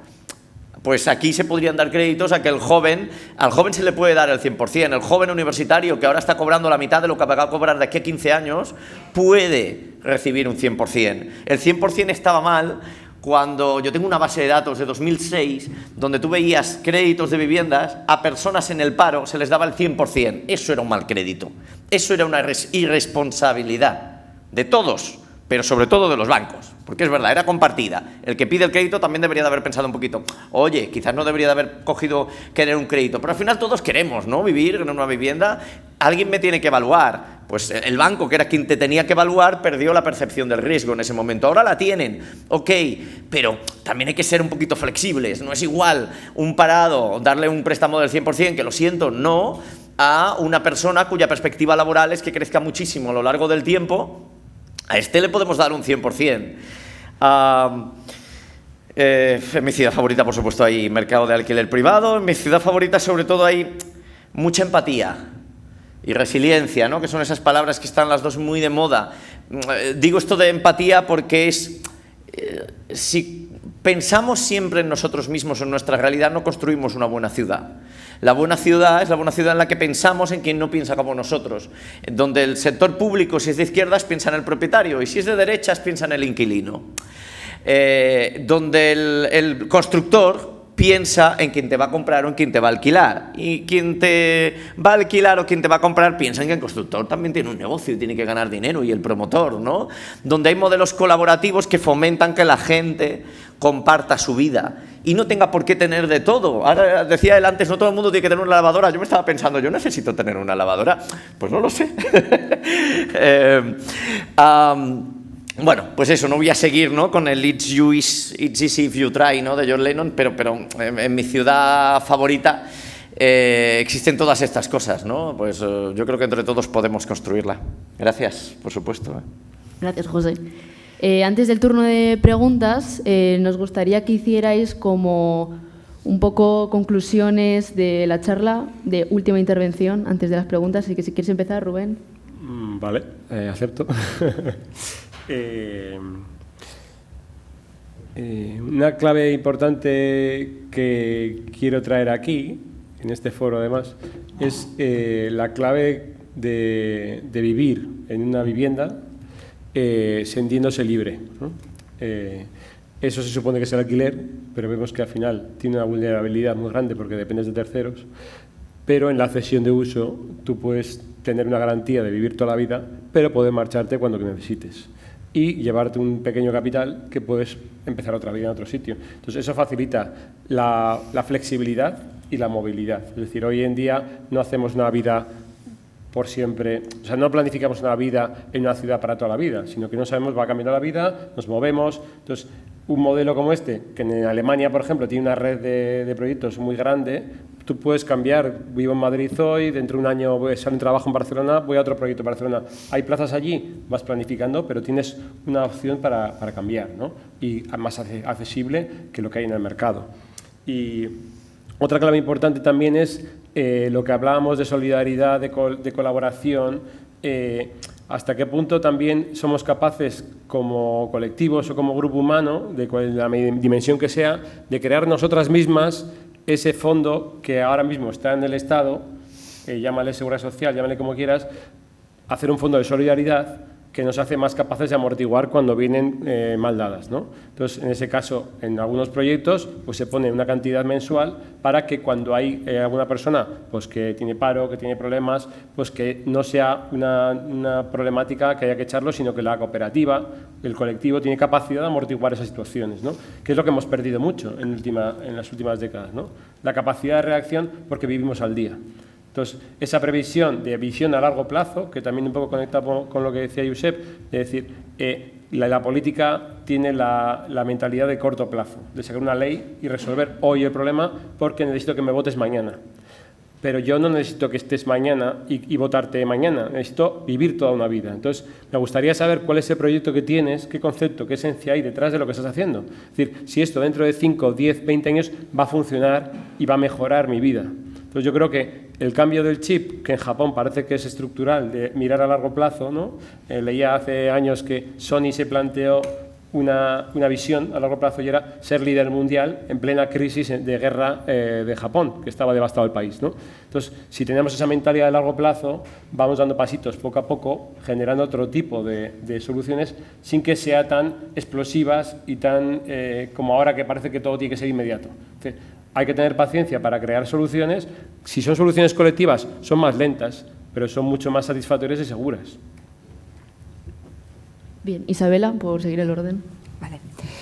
Bueno, como conclusión, bueno, a mí me gustaría que pudiéramos hacer un cambio de chip respecto a cómo va, ¿no?, el mundo, la vida.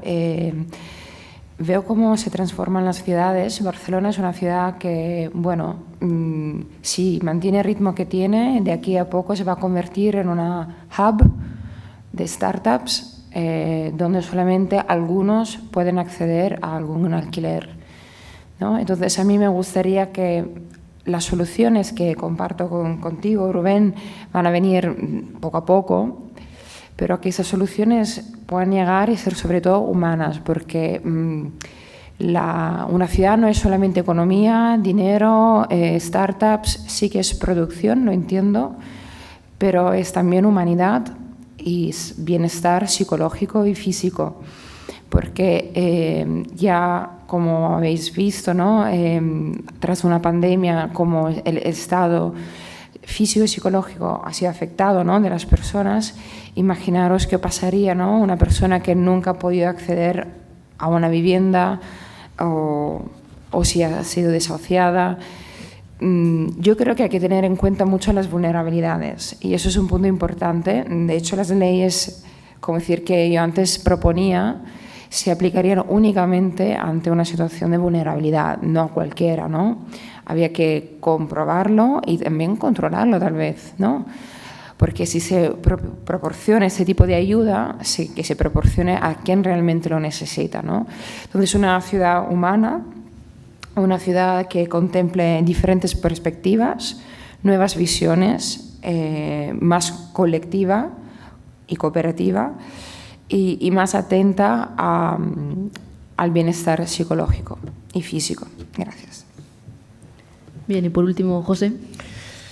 Bueno, pues yo, como hemos dicho, que hay que tratar de... Bueno, no hay que tratar, sino que lo chulo es que cuando estás en una mesa 3 personas que tienen posiciones más o menos distintas, buscar puntos en común, voy a tratar de concluir con lo que yo encuentro que tenemos todos en común. Yo tengo muy en común con lo que ha dicho Rubén, las soluciones a largo plazo. Las soluciones nunca son sencillas, las soluciones no son de hoy para mañana, nos encantaría a todos, pero habitualmente no lo son. Austria no hizo el modelo maravilloso que tiene de vivienda en un día, lo hizo con una estrategia que empezó hace 50 años.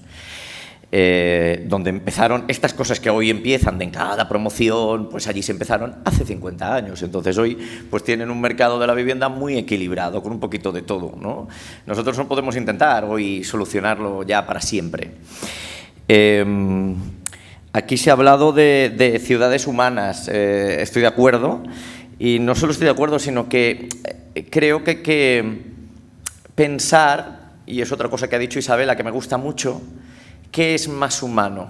Ayudar, que no digo que no sea necesario, porque a veces lo es, porque hay que evitar también que la gente muera o se suicide, o ¿no? Hay que darle esos mínimos. Y de hecho en la crisis de 2008, 2009 y 2010 todos vimos en la tele suicidios de personas por problemas habitacionales, todos. Pero a veces es más interesante tratar de dedicar los recursos a solucionar el problema que a ir pasando el tiempo, ¿no? Y ella ha dicho, ¿no?, esos 15 millones de euros que se dedican en el Ayuntamiento de Barcelona a sobrevivir, pues se podría dedicar, o como mínimo ir haciendo cada año una parte, a crear vivienda social que para siempre es tuya y para siempre tú dedicas al colectivo que tú crees que la necesita. Yo no me creo que los presupuestos de un país como España no haya suficiente dinero como para ir empezando con una política de vivienda social que ya sea para siempre. No me lo creo, son muchos millones de euros, billones, ¿no?, de euros, ¿no? No me lo creo. Que evidentemente se tendrá que recortar de algún sitio, bueno, siempre que o nos subimos los impuestos. Yo no tengo ningún problema si están bien dedicados a que me suban los impuestos. Y por último, yo vuelvo a lo de... como confluencia a evitar los prejuicios. No hay nadie malo. Todo el mundo intenta ganarse la vida y todo el mundo intenta vivir. Con lo que tratemos de, entre todos, solucionar un problema que es para todos. Y yo creo que aquí la clave, y voy a acabar siendo populista, pero me lo puedo permitir, esto está organizado por estudiantes, ¿no? Pues la clave la tenéis vosotros. No hay nadie mejor que alguien de 20 años para no tener prejuicios. Lo siento, ¿no? A medida que vas avanzando en la edad, todo el mundo va generando sus prejuicios. Cuando eres joven, pues tienes menos. Y es perfecto, escuchad a todo el mundo y tomad vuestras propias decisiones, pero escuchad a todo el mundo, sin prejuicios, y tratar de unir sin prejuicios. Porque yo creo que además el problema de la vivienda es multidimensional y nos necesita todas las visiones, porque con una sola visión no salimos de ella. Ya está. Muchas gracias, José. Bueno, aquí es donde cerramos el turno de participación de los ponentes y abrimos el del público. Os dirigimos la misma pregunta. ¿Cómo es, como imagináis vosotros y vosotras, una ciudad perfecta? ¿Tenéis alguna pregunta para los ponentes? ¿Queréis hacer alguna apreciación? Si alguien quiere, que levante la mano y me acerco con el micrófono.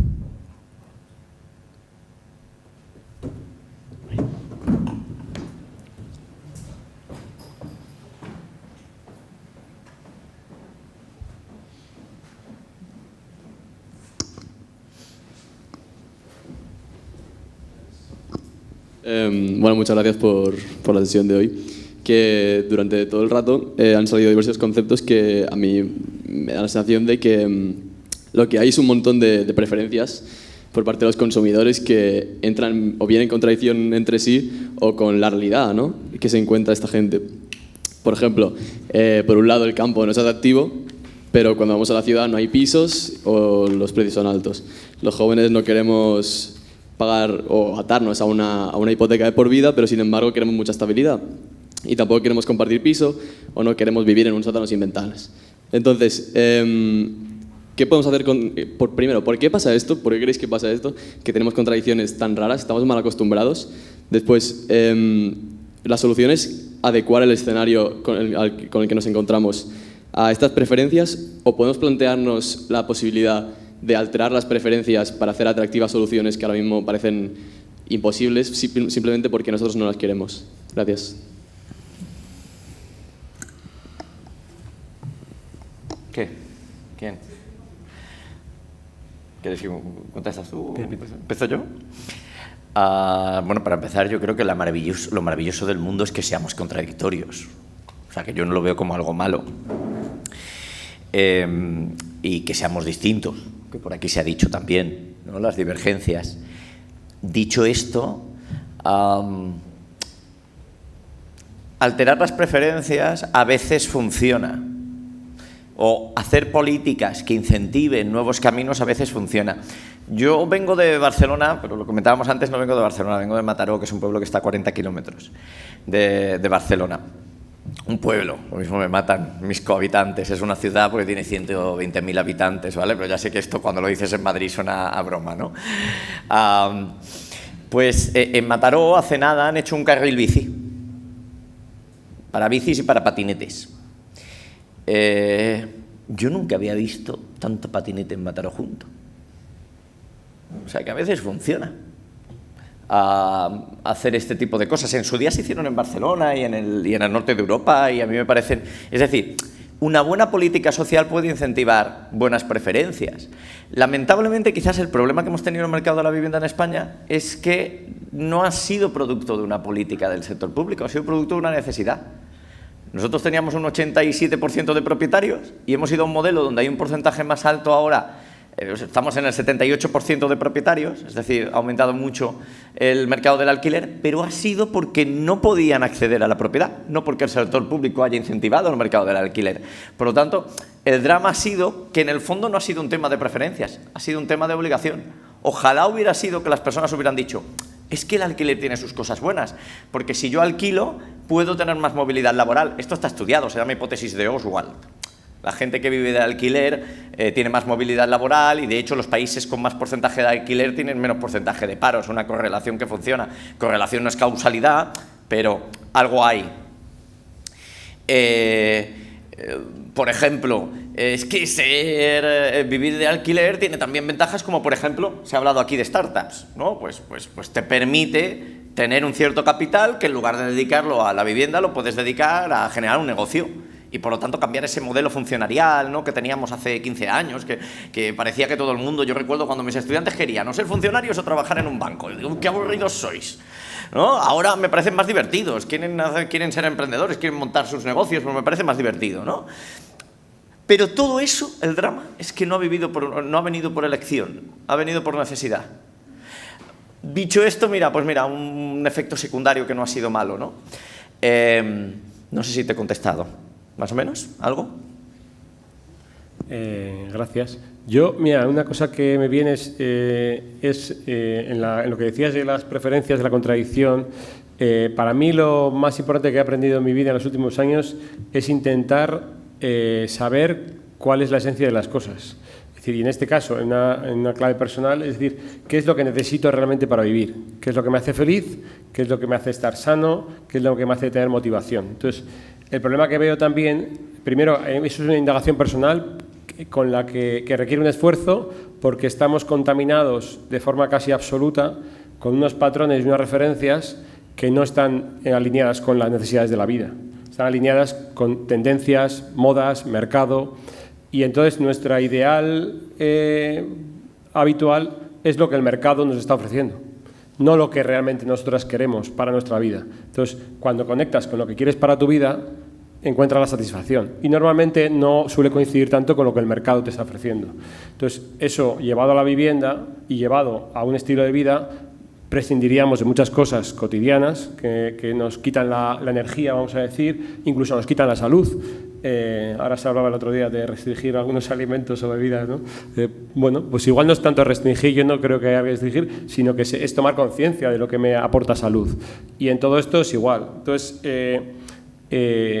los referentes son muy importantes y en este caso quizás nuestro propio referente somos nosotros y podemos discernir totalmente de lo que está pasando a nuestro alrededor. Y si coincidimos con gente que es muy diversa, pues perfecto. Solo tenemos que coincidir en querer estar juntas para un objetivo común, sea un emprendimiento, sea una vivienda o sea pasarlo bien. Bueno, yo creo que la contradicción es, y como un poco la duda, la semilla del conocimiento. ¿A qué me refiero? Creo que pasar por contradicciones es muy sano a nivel de desarrollo personal, porque significa que estás contemplando varias opciones, estás despierto, estás viendo qué es lo que tienes a tu alrededor y no vas siguiendo como, no sé, como un caballo con los paraojos en la dirección que te proponen y ya está. Entonces, yo creo que es una buena base donde partir para poder debatir con tus pares y contigo mismo. La contradicción implica también que necesito probar, necesito experimentar, necesito vivir y necesito ver, sin prejuicios, como decía José antes, probar qué diferentes opciones hay y escucharte. Escucharte según lo que, como decía también Rubén, tus necesidades te dicen. ¿A qué me refiero? Yendo a lo práctico. A lo mejor ahora mismo no sabes lo que quieres, vais probando.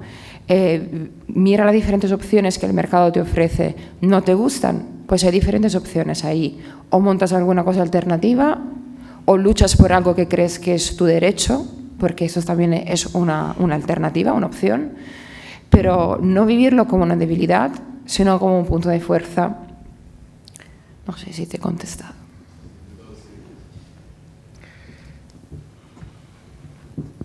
Bueno, mi pregunta sería más bien tres, yo creo, son tres observaciones, una para cada uno, y van un poquito alrededor de lo que sería, bueno, habéis dicho cada uno de vosotros lo que sería pues la ciudad que imagináis o vuestra ciudad ideal. Yo creo, quizá con las preguntas voy a intentar a ver si puedo acercar un poco lo que vosotros pensáis a algo más factible en la realidad, no algo tan utópico. Bueno, primero, para Isabela, quizá es demasiado utópico pensar en que las personas pueden ser o pueden dar su tiempo para trabajos sociales o trabajos solidarios durante 1 hora o 2 horas semanales, que sería muy beneficioso, pero realmente está contemplado en la Constitución y realmente sería factible que el Estado regulara y el Estado obligara, o más que obligar, pues promoviera que ese trabajo social se realizara, haciendo que en una etapa de tu juventud o en una etapa de tu época como estudiante o como trabajador dedicases un tiempo remunerado a ese tipo de funciones que estén dadas, pues marcadas por el Estado.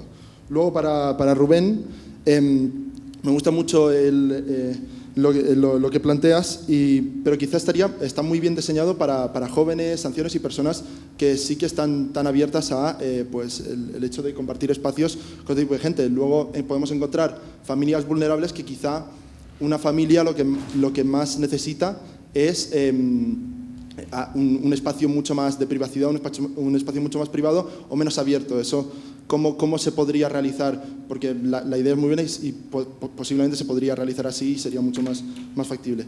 Y en cuanto a José, quería preguntar, o sea, para mí, pues digamos, la ciudad que imagino pues incluiría muchas de las cosas que tú propones, como el aumento de la oferta, pero digamos que el 30% de cada nueva construcción se fuera a vivienda pública, pero quizá hay algunas ciudades en las que esto pues, no nos ayudaría a mejorar mucho, como por ejemplo Barcelona, que es donde yo soy. Yo sé que en Barcelona hay poco terreno edificable, o al menos no lo suficiente como para llegar a una vivienda pública considerable.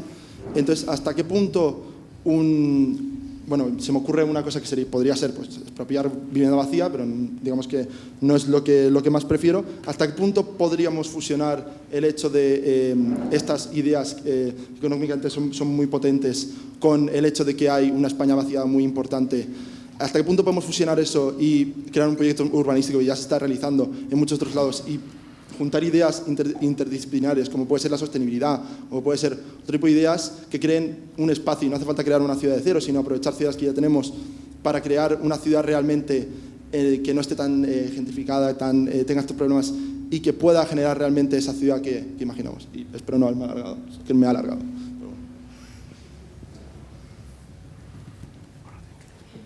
Empiezo yo, entonces, ya que has empezado conmigo, vale. Pues yo he partido de la idea que era una utopía, ¿eh? Y tampoco creo que tendría que ser impuesto. Vamos a ver, porque las imposiciones no molan, porque si no acabas odiándolo. Lo mío era más una reflexión. ¿Qué pasaría si cada uno de nosotros dedicara 1 hora a la semana, 1 hora y media, ni siquiera 2, haciendo algún tipo de trabajo solidario? ¿Qué pasaría? Es una reflexión, ¿no? Desde mi punto de vista, fomentaría y desarrollaría algunas características que estamos perdiendo. Me refiero al altruismo, a la generosidad, al espíritu de comunidad, a la sensibilidad, a la empatía, y generar una sinergia. Y quizás con esta base sería también más fácil poder abrir nuestra mente y acceder a una propuesta como la que pone Rubén, ¿no? Yo entiendo que parece como duro, ¿no? ¿Por qué tendré que dedicar 1 hora, ¿no? Pero os hago esta pregunta, o sea, no quiero contestaros del todo, quiero que vosotros lo reflexionéis. Mirad a vuestro alrededor, vuestras familias, amigos, conocidos, que hace voluntariado, ¿por qué lo hace? ¿Qué le ha dado? ¿Qué conlleva?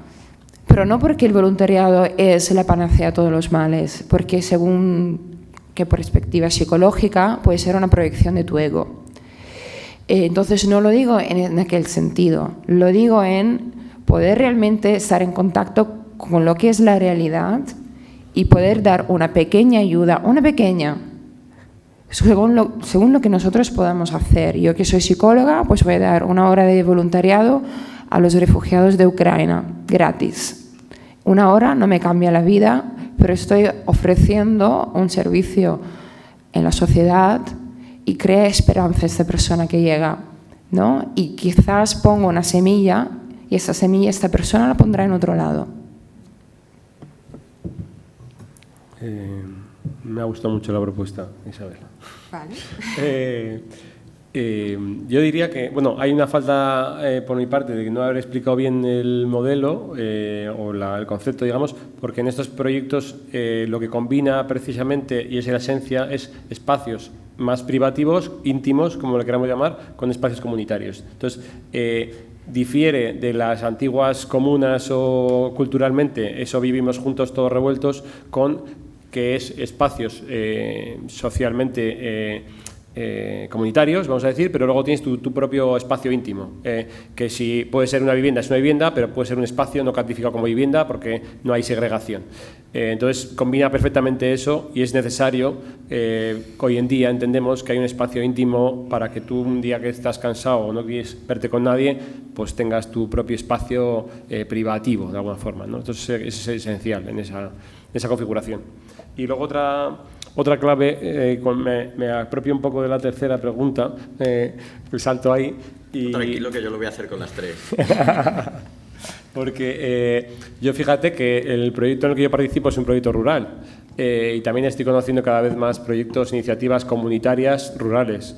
Y a veces no creo que no hace falta llevar la escala grande a una experiencia de vida, a una comunidad, sino que podemos partir de algo pequeño que nos permita lo esencial, ¿no? Yo, por ejemplo, ahora me he mudado de un municipio de 100.000 a uno de 5.000 habitantes y tengo lo básico y tengo el mismo confort, prescindo evidentemente de algunas cosas que me daba el de 100.000, pero tengo una calidad de vida, incluso te diría, más elevada. Entonces, a partir de esa idea que tú propones, me parece muy interesante y de hecho estos modelos proponen eso, repoblar o recuperar las zonas rurales partiendo de la colaboración. No me voy al campo yo solo, a una casa que me voy a, vamos a ir, morir de asco, pues y en una edad joven, pues entiendo que tampoco es lo más deseable, pero si voy con un grupo de amigos o un grupo de personas con ciertas afinidades, pues ya hemos visto comunidades en el pasado que se han creado. La ventaja en este caso es que estaría resuelto el aspecto jurídico y económico, ¿no? Que nos facilite esa labor y que no tengamos que crear todos de cero, que hay unas referentes que nos ayuden a construir esos pueblos y no tener tanta dependencia de la ciudad. No sé, me vienen tantas cosas que sintetizo. Tengo dos ideas que tengo que deciros que no tienen que ver con las tres preguntas, pero ahora voy a las tres, ¿ok? Una es que Isabela lo ha dicho antes, que dudar es bueno. Cuando yo hago los últimos 4 años soy el director de una escuela de empresa allí en la Pompeu, en Barcelona, y cuando le hago el discurso a los graduados siempre les digo que duden porque la duda es bella. Pues la frase es de una canción, pero que yo me las presto todas, pero me parece preciosa y me parece muy real. La duda es bella, de la duda aprendemos, ¿no? Pero algo muy similar lo ha dicho Isabela antes. La segunda, se me ha escapado muchas veces y ha salido un montón de veces el concepto. Evaluemos las cosas. Es genial, es brutal, es increíble hacer algo nuevo. Y hay que evaluar, a ver si funciona o no. No tenemos todavía ese hábito y sobre todo el sector público todavía no lo tiene aquí. Es una de las cosas buenas que podemos importar del mundo anglosajón. El mundo anglosajón, todos sabemos, tiene sus cosas buenas y sus cosas no buenas, ¿ok? No vamos a copiarlo todo. Pero una de las buenas es que evalúan. Pues copiémosle esa parte de evaluar las cosas. Y en cuanto ya a las tres preguntas, no me gusta regular, lo ha dicho Isabela.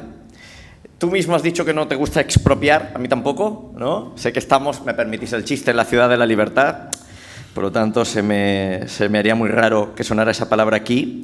Me encanta la palabra incentivar, ¿vale? Es decir, si queremos que se haga algo, incentivémoslo. Estoy convencido que debe de haber formas de incentivar, hacer que todos demos alguna hora de colaboración social. Y por hablar de mi experiencia personal, yo soy de esa generación en la que ya se acababa la mili. Yo no me la quise jugar, no hubiera tenido que hacerla, pero no me la quise jugar y hice la objeción de conciencia. Yo no quería, o sea, la cosa más absurda del mundo es yo verme con un arma, ¿no? Cuando yo soy un tío que saldría corriendo en esas situaciones. Ostras, qué bien lo pasé ese año. Y me arrepiento mucho de no repetirlo más. Lo digo porque cuando escucho a Isabela siento un poquito de envidia y admiración por el trabajo que hacen. Porque recordaré siempre una cosa muy tonta, que es la sonrisa de una niña pequeña cuando le estaba explicando cómo pronunciar la H en inglés. Yo le decía que no era una J ni era una H, era como una cosa así intermedia, un house. Y haciéndole esa tontería, extremándolo mucho, se me partía. Eso no se me va a olvidar en la vida. No sé, o sea, de ahí lo que decía ella, ¿no? De que las satisfacciones son muy superiores a las económicas en muchos casos, y os lo dice un economista. En cuanto al tema de las vulnerabilidades, ¿no? Y que le preguntabas a Rubén, como ves yo soy antiprejuicios y por lo tanto lo que preguntas a uno yo lo quiero contestar todo. Como él os ha dicho, en su propio modelo, en el propio modelo ya está eso, pero además vuelvo a eso que yo te decía de la ciudad multidimensional, ¿no? La vivienda de alquiler social soluciona eso. Esa gente no puede pagar un alquiler social, eso lo tiene que dar el Estado. Y voy a la mía, no me voy a escabullir de la mía. Una cosa que me parece muy interesante es ver cómo acaba lo que quizás más nos ha cambiado en la pandemia, que es que muchas empresas se han dado cuenta que estaban pagando inútilmente por tener un local 5 días a la semana, ¿no? Y han fomentado que sus trabajadores puedan algunos días a la semana, o incluso todos, o durante una época del año, trabajar fuera de casa. Eso está haciendo que yo ahora veo por redes sociales, que tengo a mis estudiantes a veces, pues los veo trabajando, que me dan mucha envidia, un año en Canarias. Pero es que Canarias está muy desértica. Hay algunas ciudades de Canarias que están muy desérticas y es maravilloso y tienes una isla para ti.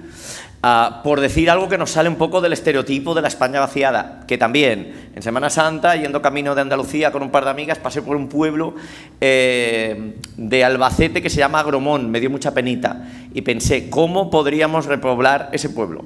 porque pensé, de aquí a 20 años aquí no vive nadie, había muy poca gente joven. Y probablemente de un problema podemos hacer una solución, ¿no? Del problema de la vivienda podemos hacer que allí había casas y casas y casas abandonadas, ¿no? Suerte que no estás tú, si no ya estaba pegando otra vez en tu micrófono. Bueno, pues aprovechemos eso. Y por cierto, no es del todo cierto que en Barcelona... Es verdad que en Barcelona se ha vendido el último suelo. No hay suelo por vender. Pero hay suelo vendido que no está edificado, bastante, en determinadas zonas bastante. Y podemos aprovechar la rehabilitación para generar algo más de vivienda. No hace falta de generar de un bloque, de una casa de 2 pisos, no hace falta generar un piso de 20, pero sí uno de 3 o 4. Y en 3 o 4 tenemos capacidad de nueva, donde podemos además distribuir a la gente en barrios distintos, ¿no? Porque claro, el suelo que queda por edificar está muy concentrado, en el caso de Barcelona, en un par de sitios. Ya está. ¿Alguna pregunta más? Veía por ahí antes una mano. ¿Sí? Yo no es una pregunta, yo era para contestarle a él. Me sirve. Pero es... del voluntariado, ¿no? Yo supongo que sabes que en Madrid puedes hacer cursos de voluntariado porque hay muchísimo trabajo por hacer en Madrid. Yo, mi experiencia, contándoos muy brevemente, porque estoy de acuerdo en lo que dice Isabela, ¿no? Que más que el dinero es la satisfacción personal tuya, ¿no? Bueno, yo tuve un familiar muy cercano que estuvo en la cárcel y en mis visitas a la cárcel me di cuenta de la ayuda que hacía falta allí, ¿no? Y entonces, bueno, pues yo he estado yendo durante bastante tiempo pues a talleres de vídeo, de lectura, he estado en talleres de justicia restaurativa, soy psicóloga también, poniendo en comunicación a la víctima con el victimario, como dicen, por no decir agresor. Y yo te puedo decir, de verdad, que más que ayudar yo y dar yo he recibido muchísimo. Eso es lo que te quería decir, nada más. Gracias. Gracias a ti. ¿Alguna pregunta más? ¿Alguien que quiera? Pablo, si quieres. Bueno, muchas gracias. No, sí, yo entiendo, yo también hice algunos voluntariados bueno, yo más bien no fueron voluntariados en la cárcel, fueron voluntariados sí que con la escuela, con la ESO, con el instituto, porque digamos que iba a un instituto X en el que pues obligaban a hacerlo y pues yo luego seguí haciéndolos durante un tiempo.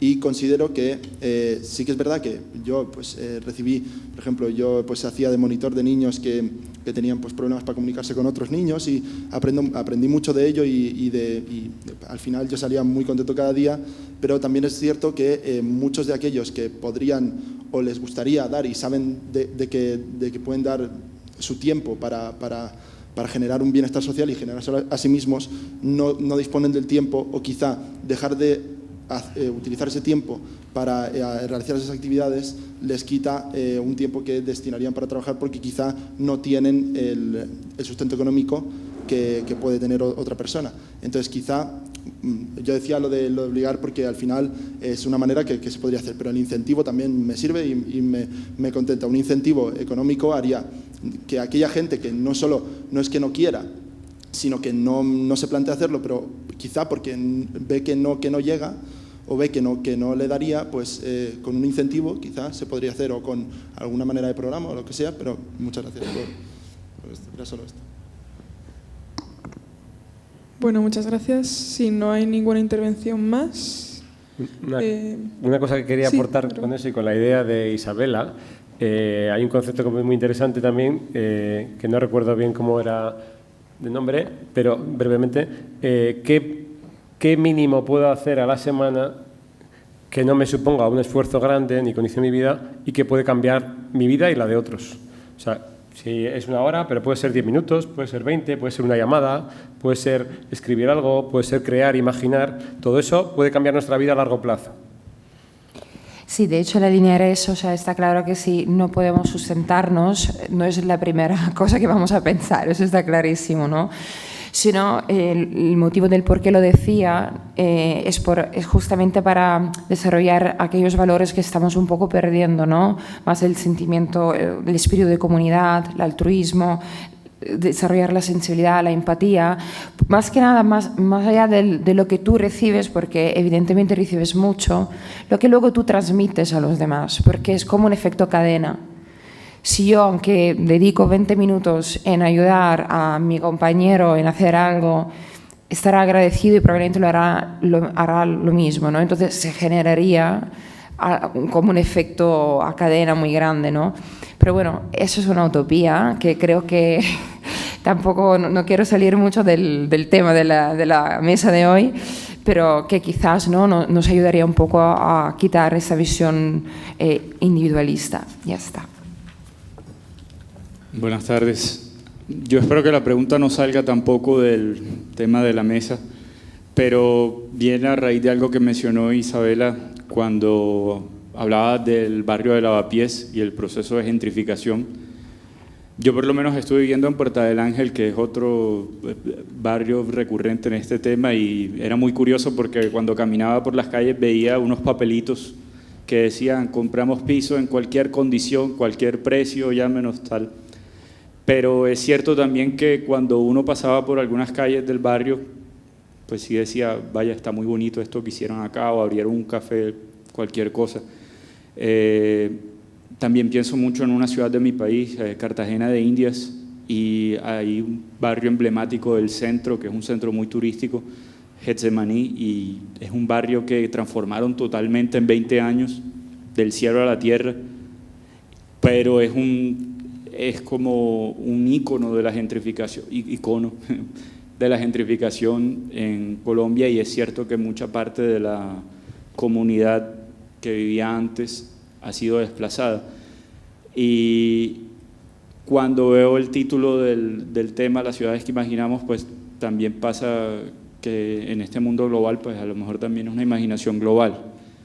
Toda esta vuelta para llegar a una pregunta más concreta, y viniendo de alguien que no es ni urbanista ni economista, yo imagino una ciudad o unas ciudades que no tengan guetos y que también pueda recuperar muchos de esos espacios que se han perdido en todos estos procesos de estos años, pero no sé si hay evidencia de que la gentrificación sea inevitable o si esto es algo que siempre va a estar pasando en los procesos de recuperación urbana, porque yo no conozco la situación al detalle, pero no he visto casos de recuperación que no terminen en gentrificación.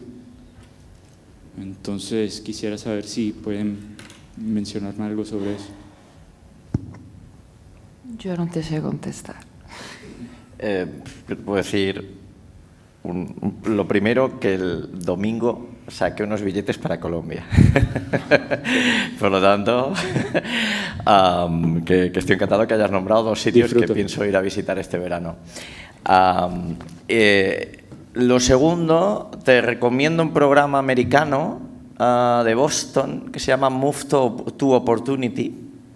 Hay mucha investigación sobre eso, porque hicieron un experimento. En ciencias sociales también se puede hacer experimentos, que es coger como dos grupos de personas, a unos darles una ayuda, por ejemplo, y a otros no, y ver cómo evolucionan, ¿no? Pues lo que se hizo es Move to Opportunity, es un programa justamente de esa problemática que tú dices. A raíz de diferentes políticas sociales en Boston se habrían generado gentrificaciones y cogieron y daban ayudas para que determinadas personas se movieran y fueran a un barrio rico. Los pobres a un rico, los ricos, entre comillas, a un pobre, ¿no? Y el resultado es bastante bueno. Hay bastante literatura científica sobre eso. Le sacaron mucha validez a eso. Por lo tanto, es posible. Lo que pasa es que, claro, si ya lo puedes evitar de entrada, y antes hemos dicho, ¿no?, de maneras de cómo podemos tratar de evitarlo de entrada, pues mucho mejor. Pero se puede. Es difícil, porque evidentemente, fijaos, antes cuando me preguntaba de Barcelona le decía, ojo, hay que rehabilitar también y aprovechar para hacer algo nuevo en las zonas ricas, porque si nos ceñimos solo a hacer eso del 30% en las zonas donde hay suelo, donde hay suelo por edificar, pues claro, vamos a gentrificar, ¿no? Bueno, pues por eso hay que, desde el principio, desde el origen se pueden hacer cosas, pero también hay programas que incluso a posteriori han conseguido cosas. Vale, pues muchas gracias. Sintiéndolo mucho, cierro ya el turno de preguntas y cerramos, Isabel y yo, también la mesa. Muchísimas gracias por venir. Esperamos que hayáis disfrutado y que os quedéis al resto de mesas del Congreso, que van a estar muy interesantes. Así que un aplauso, por favor, a los ponentes.